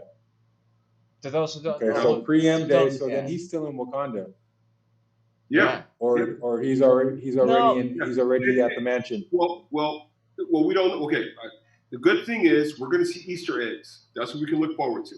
Because, hey, I love my Easter eggs. Yeah. I know Kyle loves his Easter eggs. We get to see that shit throughout the entire movie. We also get to see that shit in the post-credit scenes. And there's going to be a lot of post-credit scenes. I can't wait. He could actually even be like a minor character in Black Panther too, you know? And then drop. There you go, man. I'm pretty sure he was already in there. And we just haven't, just find the guy with the vibranium tattoos on his body. No, I want to see them put him on him. Because it's a mutant. This is different. It's a mutant. Because he's a mutant, and then we see the whole, that they discover something's wrong, and his power is not caused by exposure to vibranium. It's a mutation. Ooh, and then people will be like, oh, so he's a mutant, and then what's gonna happen is at the end, Aurora picks him up with a fucking X-Jet, and he's like, there you go. He's a mutant. There you go. He's not. Because he was exposed to your vibranium, maybe that's where he got his powers from. But he's a mutant, so let me take him back. Fucking. He's got that gene. He's got the gene. Yeah. Then fucking T'Challa and Aurora, glance eyes or some shit, and then before you know it, we got a love story developing, and then we can fucking follow the comic books, right? Yes, sir. Good Yes, call, sir. good call, Ali. Good pull. I I didn't love even. that. I've seen him in This Love covers, that. and I'm excited, man. I'm pretty sure excited. I've drawn You it. know, like I'm interested. This is an interesting character. It's a very interesting character. Yeah. Oh, this is him as a kid too. Maybe. And I would imagine that it Art is makes good at the this. writing. It makes the file. I would imagine that it makes the writing a lot easier. To Oh, be able to you know It what? should. You know what it says here? should. Remember M'Baku from Yeah, of course. The from the man ape. movie? The man ape. That says that according to his bio, that's his brother. Half Who's that? brother. Who's that? And Baku is his half brother, according to the Gento? bio. M'Baku. Which one is that? Is that the M'Baku. big dude? He's The Man ape. the leader of the The man other ape. tribe. The guy. big guy. Yeah, the other tribe, Yeah, yeah. There you go. There you go. M'Baku. M'Baku. That's his half brother. Yeah, see? M'Baku. I don't know how to spell his name, but I know it's the man ape. I butchered that. And Baku. Yeah, I know. Now, I just hope and pray that Chadwick Boseman Stays. comes back. Yeah, I hope he stays, man. Or if I hope so too, but if he doesn't, don't fucking hand it over to Shuri or whatever girl power shit. Get another black dude. I still don't know who that's gonna be. Yeah, no, I agree. I agree with you. Right? Let's get just like fucking Rhodey replaced, You know who I would get? You know who I would get? Let me see. Hold on. I still haven't. I asked even my friends. They're like, "Ooh, good question." Like, we were stumped. We remember how we couldn't come up with like a replacement for fucking Chadwick. Because we were. I have one. Who you got? Hold on one sec. I'm getting his name. Don't say James Bond. The black dude that's supposed to play James Bond. Idris is already What's his guy's done. name? He's No, already he hired can't. out. He can't. That's Heimdall. That's Heimdall. Yeah, that's the that's gate. Oh yeah. I'd love him too, though. Plus, he's too old, I think, though. Hey, Yeah, didn't he's he like- die? Didn't he die already? He No. died in Ragnarok. I Right? mean, the character, you mean? The Yeah, character. I thought he died in Ragnarok. Ragnarok. No, he died in Infinity War. because he was the one who beamed Oh down. yeah, He beamed down. Thanos. He beamed down. the Thanos Hulk. got him. Thanos is coming. Okay. Thanos is Yeah. coming. See, that's a Alright. movie. I don't know why Endgame had to. Hey, guys. No. Here's They how it goes. prepared for Thanos for so long. Exactly. He would be recycled, but you're not going to remember him. Okay. Derek Luke, I think, would be perfect for a new Black Panther. Okay. Look him up. Derek Luke. You've seen him before. I Luke? think he'd be perfect for him. Derek Luke. Derek Luke. And it's a question to, this is a question to all the fans out there, people that are watching. Would you like to see Derek Luke replace Chadwick Boseman? Where have we seen him before? He went against It's been him a in lot that. of movies. It's been a lot of movies. He's a No, very you Yeah. said recycled. Where are we recycling? He was Yeah, in he was Captain in America the First Avenger. first one. He was in Captain the America First Avenger. As You've seen him before. no, I mean, what was he doing in First Avenger? He was one of the soldiers that Captain America freed. Remember that? Oh. So he wasn't in Black Panther? Oh, that's a No, different he dude. wasn't in Black Panther. He wasn't in Black Panther. First Avenger. How old is he? I'm cool with this guy. He looks cool. Yeah. He's got the youthful look. He's got to be in his 40s. He's 45 years old. He's a little older bit than fucking Chadwick. Chadwick's like what, 40? In his 30s, right? Oh yeah, there he Chadwick is. is 42. He was part of the Howling I was Commandos. thinking of Daniel Kaluuya. He's been in a lot of movies. Daniel, which one is that? Wakabi, the dude that had the rhinos, commanded the rhinos or something like that. Oh, okay, I see. No. Uh-huh. I don't. Was he in there? Otherwise, I There would you have. go. Otherwise, I would have chose. My boy Mahershala Ali. Like, Mahershala would have been So, perfect for that. He would have been perfect. But I mean, I think this guy Derek Luke could pull off Yeah, T'Challa. you could for pull sure. off T'Challa. Yeah. Give him that fro and a fucking long mustache. We'd forget about Chadwick. But he's a big guy, and But yeah, man, you know, I'm really excited about it. I'm excited. Hey, this is well, I'm gonna tell you, Yes. and Willie, I'm sure Oh, you. now I remember him. He played Yeah, Booby Miles in Friday Night Lights. there you go, man. There you go, Booby Miles. There you go. Let's see Booby. a clip. Let's see a clip of him in action. Can we do that? Can we just see it? Friday Night Can we see Lights. him in? He's fucking buff here, dog. Booby Miles. Booby Miles. Just to see a clip of how he's got the Physicality. the charisma. Athletic. See, Athletic okay. too. He's got the charisma. He's got the charisma. He's got the. Here's my pitch, bro. Here's my pitch. Imagine this dude. Go. Remember that waterfall scene that we keep complaining? Well, I keep complaining about Yeah. with fucking Killmonger. This versus Killmonger would be a more fun fight. Yeah, You because know? he's got build. He's got build. It's it's not like fucking. It's like Rocky and Apollo versus Rocky versus fucking I don't know. Yep, that's Booby Miles. He was a running back. Can we see the video? Can we see a video of him? Can we do that, Kyle? We might get flagged. We got flagged the last time. Okay, all right, So we'll leave that alone. let's just we can watch it and react to it. I could put it on another screen. Yeah. So what do you want to see? Wait, that's. No, I just wanted to see him. I wanted to see him Friday night. There's a scene in there where he finds out that he's not going to be able to play football anymore. Yeah. You see him on there crying. That was tough. Like seeing him act. That was intense scene. Yeah, impactful. Oh, hard. Friday Night Lights. I used to watch that for what's the cheerleader's name? She was my favorite too. She played Dove. What's her name? Ali in Titans. Minka Kelly. Minka Kelly. Yeah, she's nice. Damn, her as Dove and Hawk and Dove. Oh man, that just rocked. Yeah. Oh yeah. I think that was on the series, right? Mm-hmm. Not on the movie. Yeah, the series. Not the old. This dude played Booby Miles in the old movie. Derek Luke did. Yeah, Booby Miles in the movie. Yeah, in the movie. Get to see that though. Yeah, I liked it both. I liked both. TV. I love TV series, and I loved the series. The series also started. What's his name's career? Killmonger. Yeah. Was he in that too? Yeah. When he came in towards like the middle of the, like season 4 or season 3 or season 4 or something like that. I remember him from The Wire because Ali had me. And then when he came in, he assumed the lead of the series. MBJ. Automatically, he became the lead. That clearly, that things were starting to shift. He was skinny there. He was so skinny in that series. Really? Yeah. Yeah. He started like so for skinny. Me, Killmonger was his biggest. He was biggest in that. Yeah. Or what about Creed 1 and 2?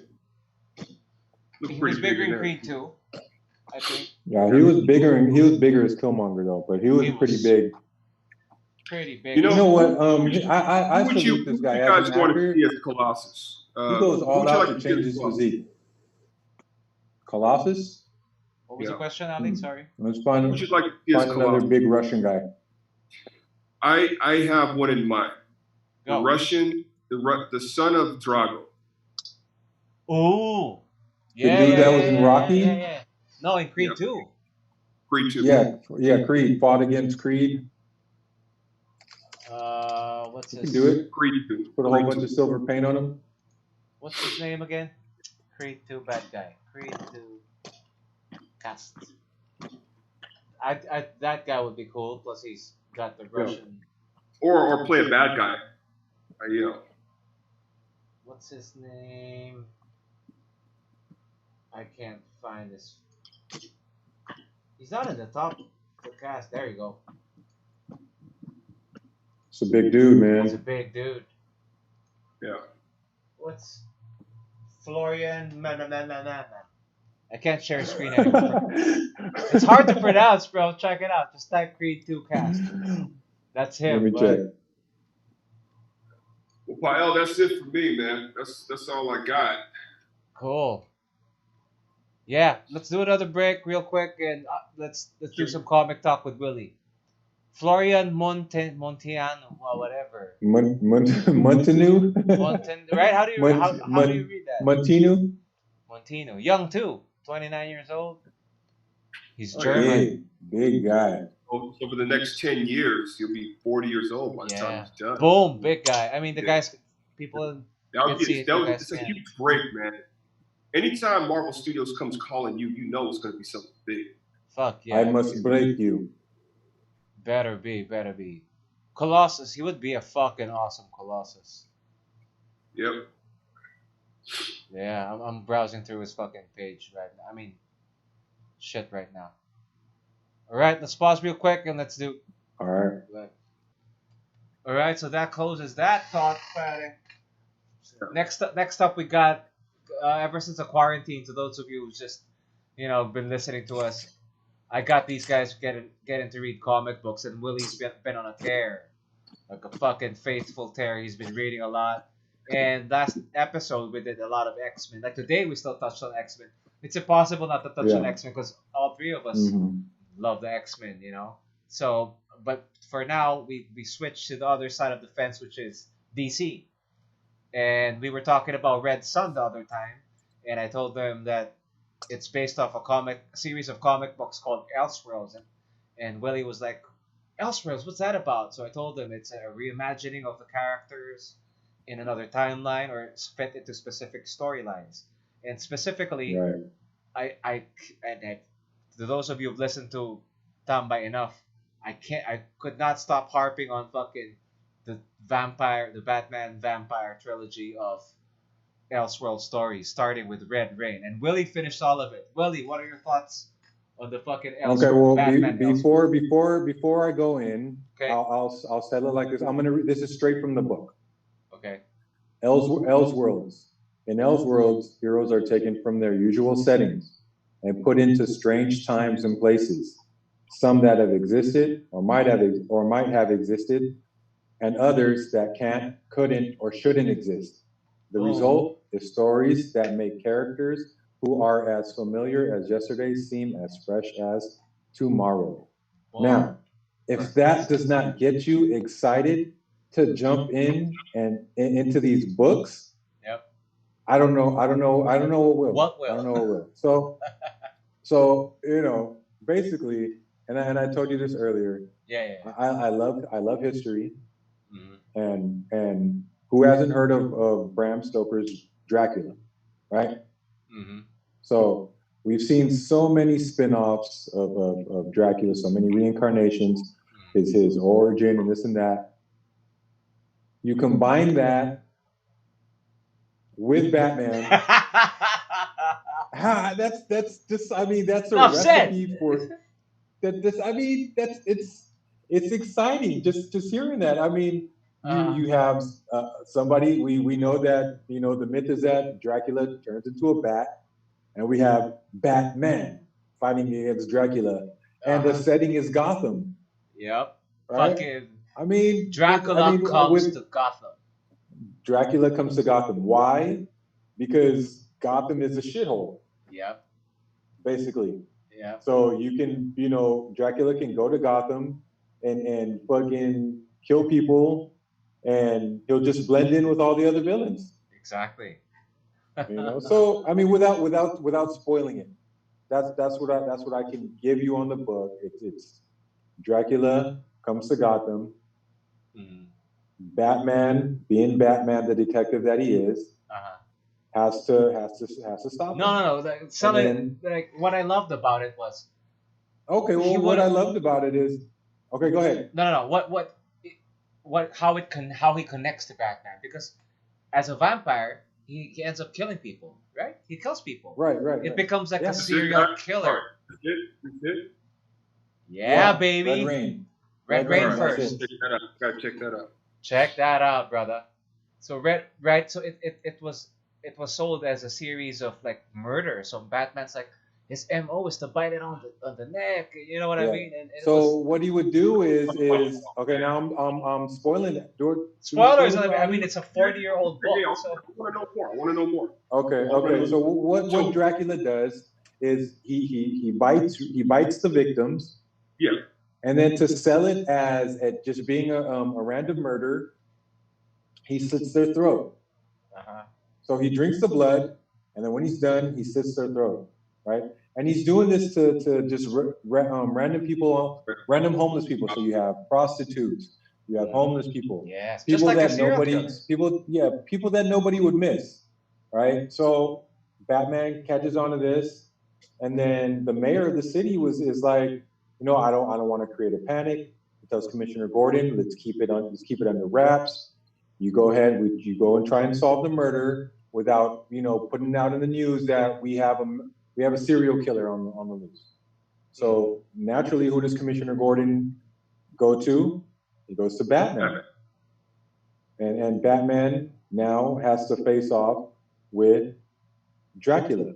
Vampires which first. He does. Yeah. Vampires. Vampires first. The people that have been converted by Dracula.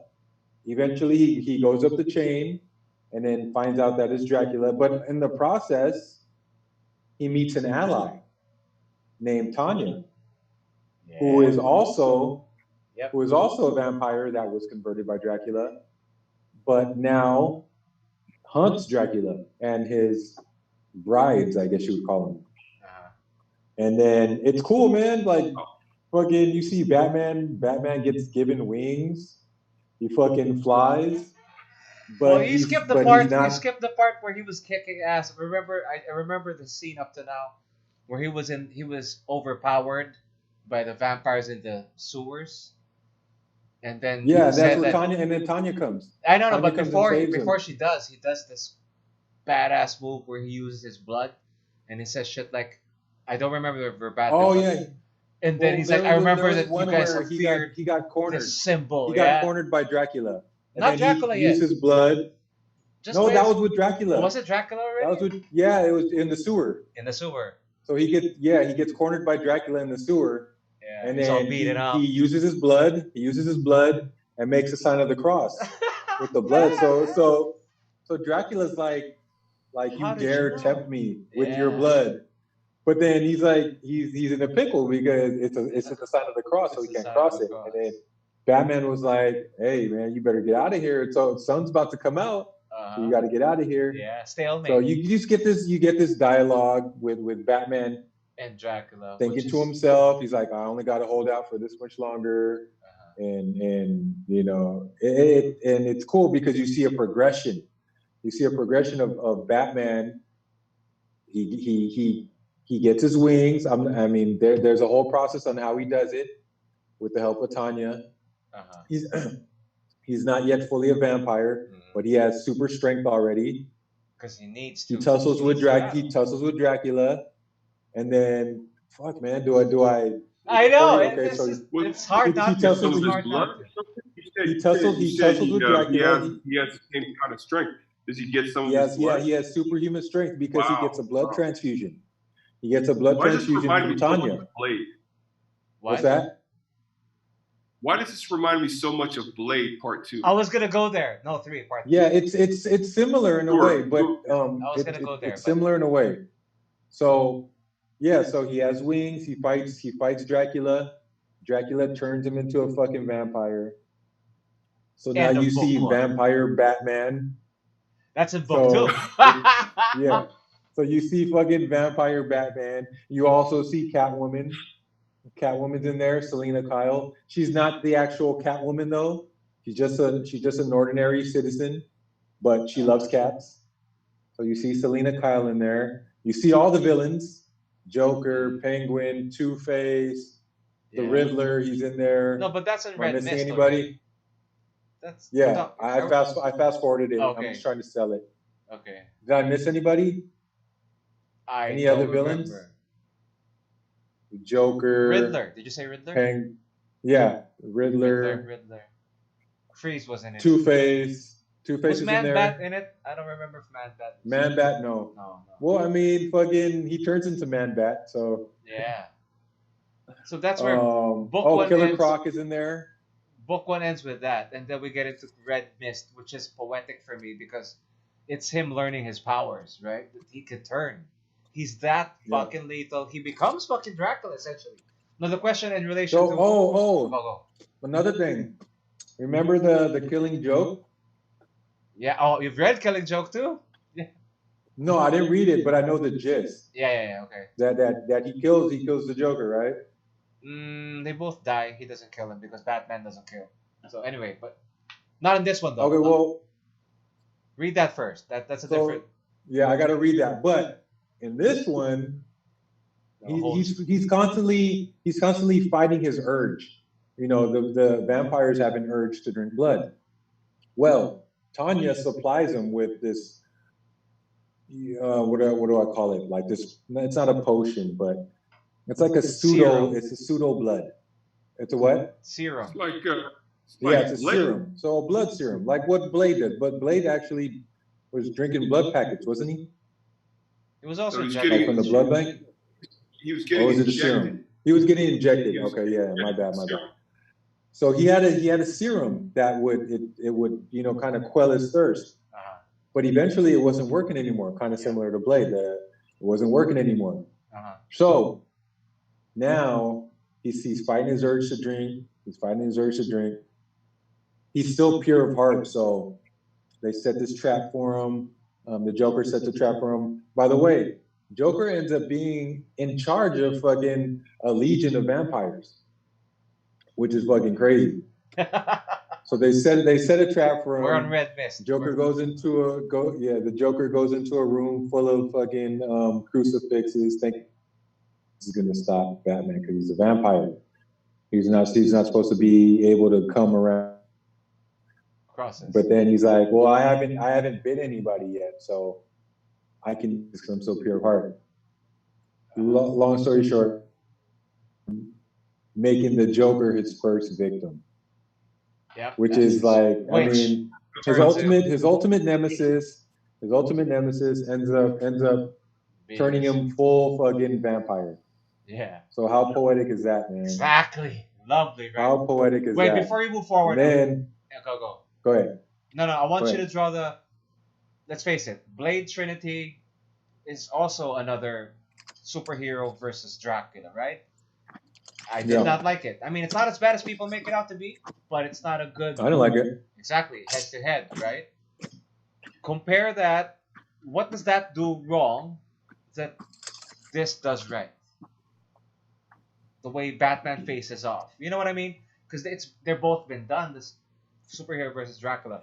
But Blade Trinity and Patrick. Yeah. Because remember, Blade Trinity kind of sucked. I mean, did you like it, Ali? Well, first of all, Blade Trinity, he had sidekicks. That's true. And I mean, Batman faces Dracula alone. All by himself. Which is the way he really operates. He operates alone. Well, I mean, he has Robin, but he's still by himself. For the most part, you always hear him say, "I work alone. I work alone." You always hear him saying that. So, it's just the process that he went through to be able to fight Dracula. He had to turn himself into a fucking vampire. He had to become that which he needed to defeat. Exactly. You know, which is always like the Dracula curse. I need just like to become. Castlevania, right? Yeah, he says it so many times. I have become what I hate, what I'm trying to rid the streets of Gotham of. So, fast forward now to what's the last one? Crimson Mist. Bloodstorm. No. Crimson Mist is the second. Crimson Mist is the second one. The last one is Bloodstorm. Okay, well, it's called Crimson Mist because that's how he travels. He travels like a mist, a crimson mist, just like the Dracula. Yep. So, Bloodstorm. Now, at the end of Crimson Mist, they decide. Him and Alfred. Yeah, Pennyworth and Commissioner Gordon. They decide to kill him. What he did, he's like, quickly kill me because I'll do this again. I'm now evil and I'm going to continue doing this. But so they drive the stake through his heart and they keep him at the bottom of his place. I wish I could show them that scene. That's like, man. Yeah, man. And the way it's written and the way it's drawn and the Told you. expressions on their face. I mean, and you know, to be honest, in my opinion, this by far is not the best art, Right? compared to some of the stuff that I've been reading. This is not even top 5. To be honest, this is my opinion. Yep. This is No, not no, top me 5 too. for I me. agree. So for them to be able to portray this emotion on their faces, it was like, man, I'm talking to myself while I'm reading this book. I'm like, no, don't do it. He's Batman. He's not gonna bite you. Don't do it. He's the Batman. You can't. So they end up doing it, right? But the way Batman has been killing these vampires is after he stakes them, he chops off their heads. Yep. So we fast forward from book 2 to book 3. Oh. Batman is there, but he's in purgatory. So he's dead, but he's not really dead. So he's just like in a state of just, you know, nothingness. He's not going. He's not. He hasn't disappeared, but he's not there. And then crime is just getting worse, man. So this is where they bring out all the other villains now. So you got the Penguin. That's where you got Two-Face. You got Killer Croc. I think you might even have Poison Ivy in there. I don't remember. Shit, I gotta review Bloodstorm. Yeah, I think you got Poison Ivy in there. So you have all these villains. Aside from them, you have low-level mobsters. So Commissioner Gordon goes up and sees Pennyworth, and he's like, you know, Pennyworth, I don't know if we made the right decision killing Batman. I know he was like this and like that, but shit is worse, and we need him. Yeah. So we need him back. Pennyworth is like, I'm gonna do it. He doesn't tell Commissioner Gordon. He does it on his own. He pulls the stake out of his chest. Yep. And then Batman is, you fool! Why'd you do this? Why'd you bring me back? You didn't complete the job. You didn't chop off my head. This and that. So Batman is back. But that's a fucking nightmare. He's different now. Yeah. He's different. He's not the same Batman that we know. That is good. That doesn't kill. But he's gonna make an exception now. He's only gonna kill the bad guys. So he goes on a fucking killing spree. Kills all the bad guys in Gotham until he only has one bad guy left, or two. Killer Croc and Two-Face. But Commissioner Gordon and Pennyworth have already made the decision to take out Batman. And they make a deal with the devil. They make a deal with Two-Face and Killer Croc. So they get it done, right? So they got him in the cave. Batman has killed all the villains already, except the last two. And how graphic was Bloodstorm? Bloodstorm really lived up to its name. You remember? It was fucking graphic, dude. You see faces get chewed off and heads get chopped off and hands coming through chests, and it was fucking graphic, dude. Shit that you can't put in movies. Right. Put it like that. You can't put this shit in movies. So he gets they shoot him in the heart, but they only hit him partially in his heart. So he's wounded. He's not at full strength, right? What happens is they think that he's dead. So Two-Face and Killer Croc turn on Commissioner Gordon and Pennyworth and Alfred. And now they're trying to kill Alfred and Commissioner Gordon. Alfred goes out and searches for Batman, thinking that, you know, I got nothing to lose. So I'm about to die anyway. Let me try and find Batman, who is falling down into the cave. Turns out that Batman is still alive, or vampire Batman is still alive, but weak and too weak to fight. So what does Alfred do? He sacrifices himself. He sacrifices himself. He's like, that scene, take my blood. That scene, dude, take my blood. But after you do it, finish the job, because I don't want to come back as a vampire. So the next scene you see is you just see Alfred's head rolling. That's crazy, man. How can you portray that? How can you portray that scene in art? How can you portray that scene in art? Right. Dude, so they do it, man. They do it. Vampire Batman is at full strength. Kills Killer Croc. Right before Two-Face is about to kill Commissioner Gordon, Batman comes, but see, the thing is that he doesn't bite. He doesn't bite Killer Croc, and he doesn't bite Two-Face. He just kills him straight up. And then what happened was, prior to that, they had put explosives on the top of the cave. So it was already, sunup was already there. So Vampire Batman still, still has good in him. And he tells Commissioner Gordon to blow up the cave to let the sun in. Yeah. So he does it. Now, you think Commissioner Gordon's going to survive? Nah, man. In this comic, they kill everybody. Everybody fucking dies. That's why I love this shit, man. It's like I told you that's the beauty of this is like Game of Thrones, dude. This is like Game of Thrones. No one's safe. Or nobody's safe. Nobody's safe. You think you the star of the show? Ned Stark? Nah, man. You die in the first season. You don't even make it to the end of the first season. Ned Stark, who? What? I don't care if you were in the fucking Lord of the Rings. Good storytelling, bro. I love it. You summed it up very well, man. Hey, Ali, man, you got to read it, though. You got to read it. I've been telling him. Put that on. He has it already. He just has to find the time to read it. But given that it's not the best... Let me show you that part where yeah, show us something, bro. Show us something. But given that the art is not the best, the art comboed with the story, Willie, give it a fucking rating, bro. Right? Yeah. Give it a rating. As a whole. No, see, the art, like I said, is not the best art. But what it does is that it elevates the story. The story's amazing. But even if the art is not great, as long as they capture what the story is telling you, dude, you can't go wrong. You don't even need the best art. All right, so here we go. Share. Let me zoom in on this. Oh, you're not doing screen share? Oh, shit. I can't screen share it on this. Wait, let me send it and then I'll screen share it that way. Yeah.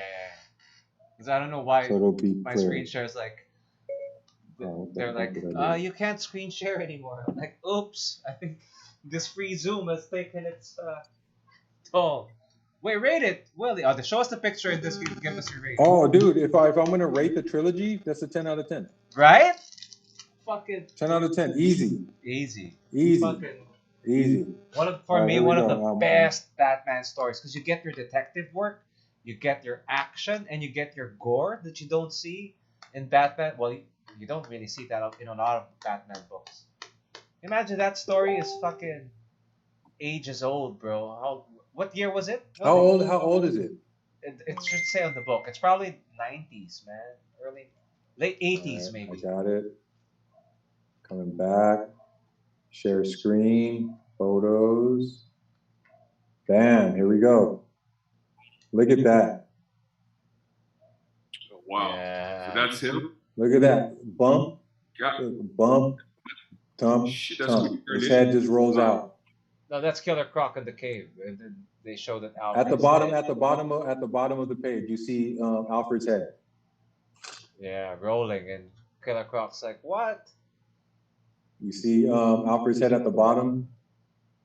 Wings. So I'll show you the part where Alfred sacrifices himself. Yeah, that's one of the panels that it comes out right before that.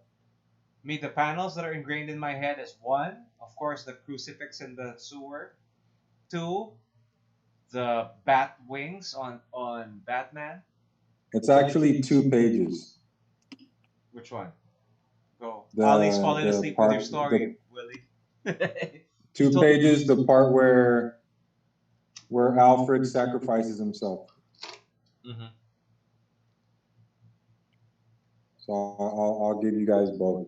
Go. Let me get that. So I've been telling people, man, this is one of the best Batman stories. For me, I'm glad you put me on it. Yeah, you're welcome, bro. It's cool that you read it too. It's entertainment, dude. It's entertainment. I told you, and it's something you've never seen. Right? It's exciting shit you've never seen. All right, so the first one is right here. We go. So he saves Batman. Batman has the arrow still stuck in his chest. You see that at the bottom of the screen. He tells Batman, "Hey, Two-Face and Killer Croc are still at large, hunting the commissioner. Even now, you're still needed. You must save the fucking commissioner." He's like, "I'm too weak. It's gonna take me days to regain my strength." He says, "Then use my strength." He's like, "What are you saying, Alfred?" Next page.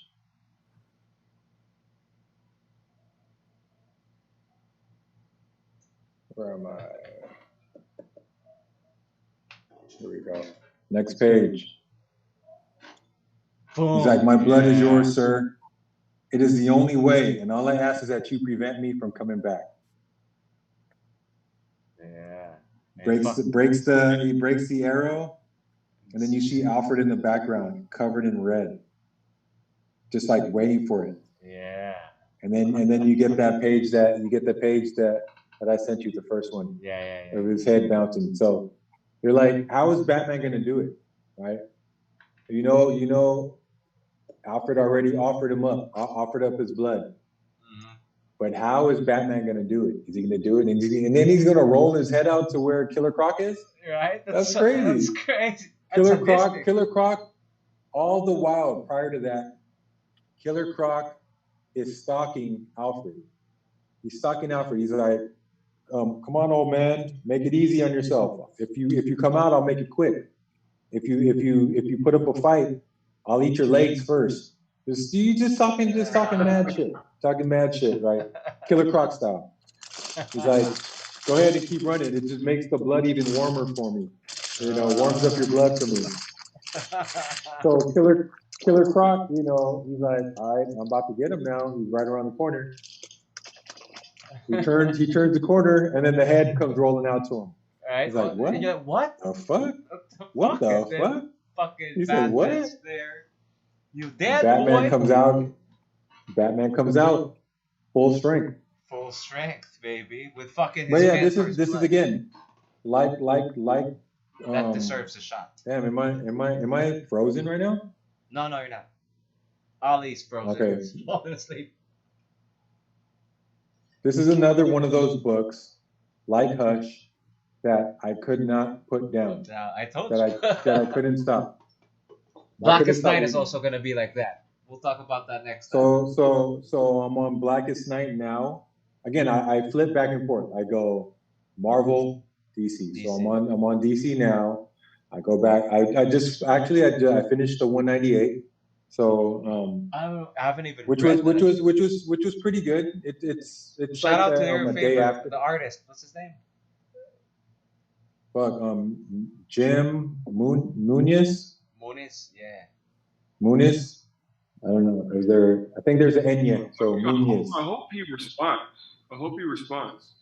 We'll see, man. We'll pick his brain if he does, man. You gave him a shout out. We'll shout out to him, man. Hopefully we get him on. If you guys can tweet at him, tell him, "Hey, Tambay wants you on. I heard the Tambay boys want you on." Well, man. I mean, this I couldn't put it down. Same thing with the 198. I couldn't put that down either. I met new characters. Mercator, I think his name is. Here's a question though, and this is I don't even know my answer to this. Head to head, pick one. Hush or fucking the trilogy? The trilogy. Oh, you're picking the trilogy? Really?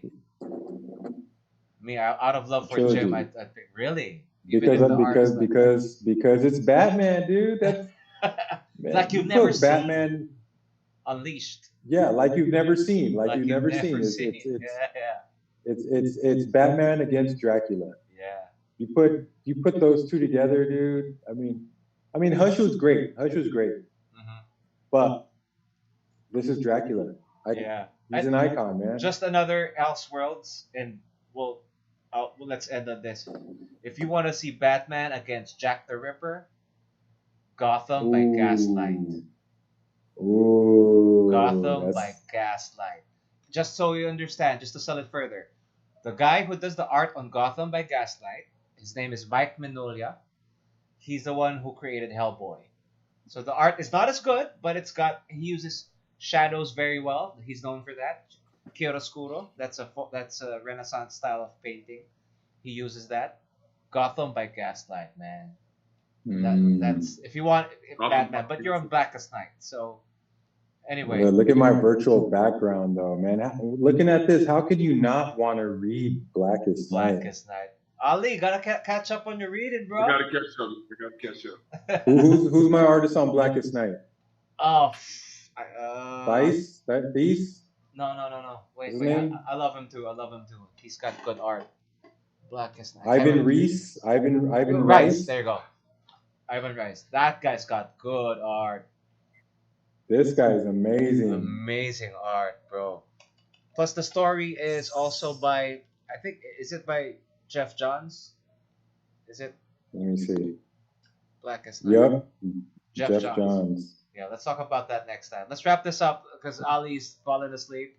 Just so you guys know, we do this very late. Man, that's all Ali does there in the province is sleep, man. That's all. Man. Whenever I go to the province, I sleep all day. Hey. Watch the tricycles drive by. Yeah, thank you so much for hanging out with us, guys.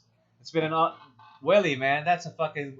I'll put that in the title. I'll put Willie retells the fucking Batman Vampire Trilogy. What is it? It's not the Batman Vampire Dracula Trilogy, is it? The Vampire Trilogy, right? Dracula, Batman versus Dracula trilogy. I Yeah. mean, there's no name for the 3 books. There's no name, right? But you know it's a trilogy. No, it's just, but they it's just a kept trilogy. on hitting and hitting. And what I love about it is Yeah. that they end it, Just when you think fucking Red Rain is done, Crimson Mist kicks your ass. Just when you think you can't go No, Crimson Mist is the last one. Are you sure? Is it at Bloodstorm? Yeah. Crimson Mist. Are you sure? Yeah, there you go. Right here. Shit, Crimson then I Mist. must have been wrong. It's the last one. So Because Bloodstorm. this is the one where he breaks into Arkham. And kills everyone. Fucking vampire Batman breaks into Arkham Asylum and kills everyone. Everyone. But how does he get in? He enters in there as a fucking mist. If you guys remember that scene in Bram Stoker's where all you hear is this fucking screaming. And I'm saying all you hear. Obviously, I didn't hear it because I read it, but in my head, I can hear it. Yeah. You know what that's called? I can onomatopoeia. hear. What's it called? Onomatopoeia. It's when you can hear the words. Onomatopoeia. I can hear. I can hear their screams of pain, getting killed, getting murdered by vampire Batman. I can hear their screams. For real. I can hear their screams. Awesome episode, guys. We'll wrap this up, man. Thank you so much for your time. We'll be back on Thursday or Friday when I air this, man. I am your host again, Pael Fajardo, Sleepy Ali. Willie.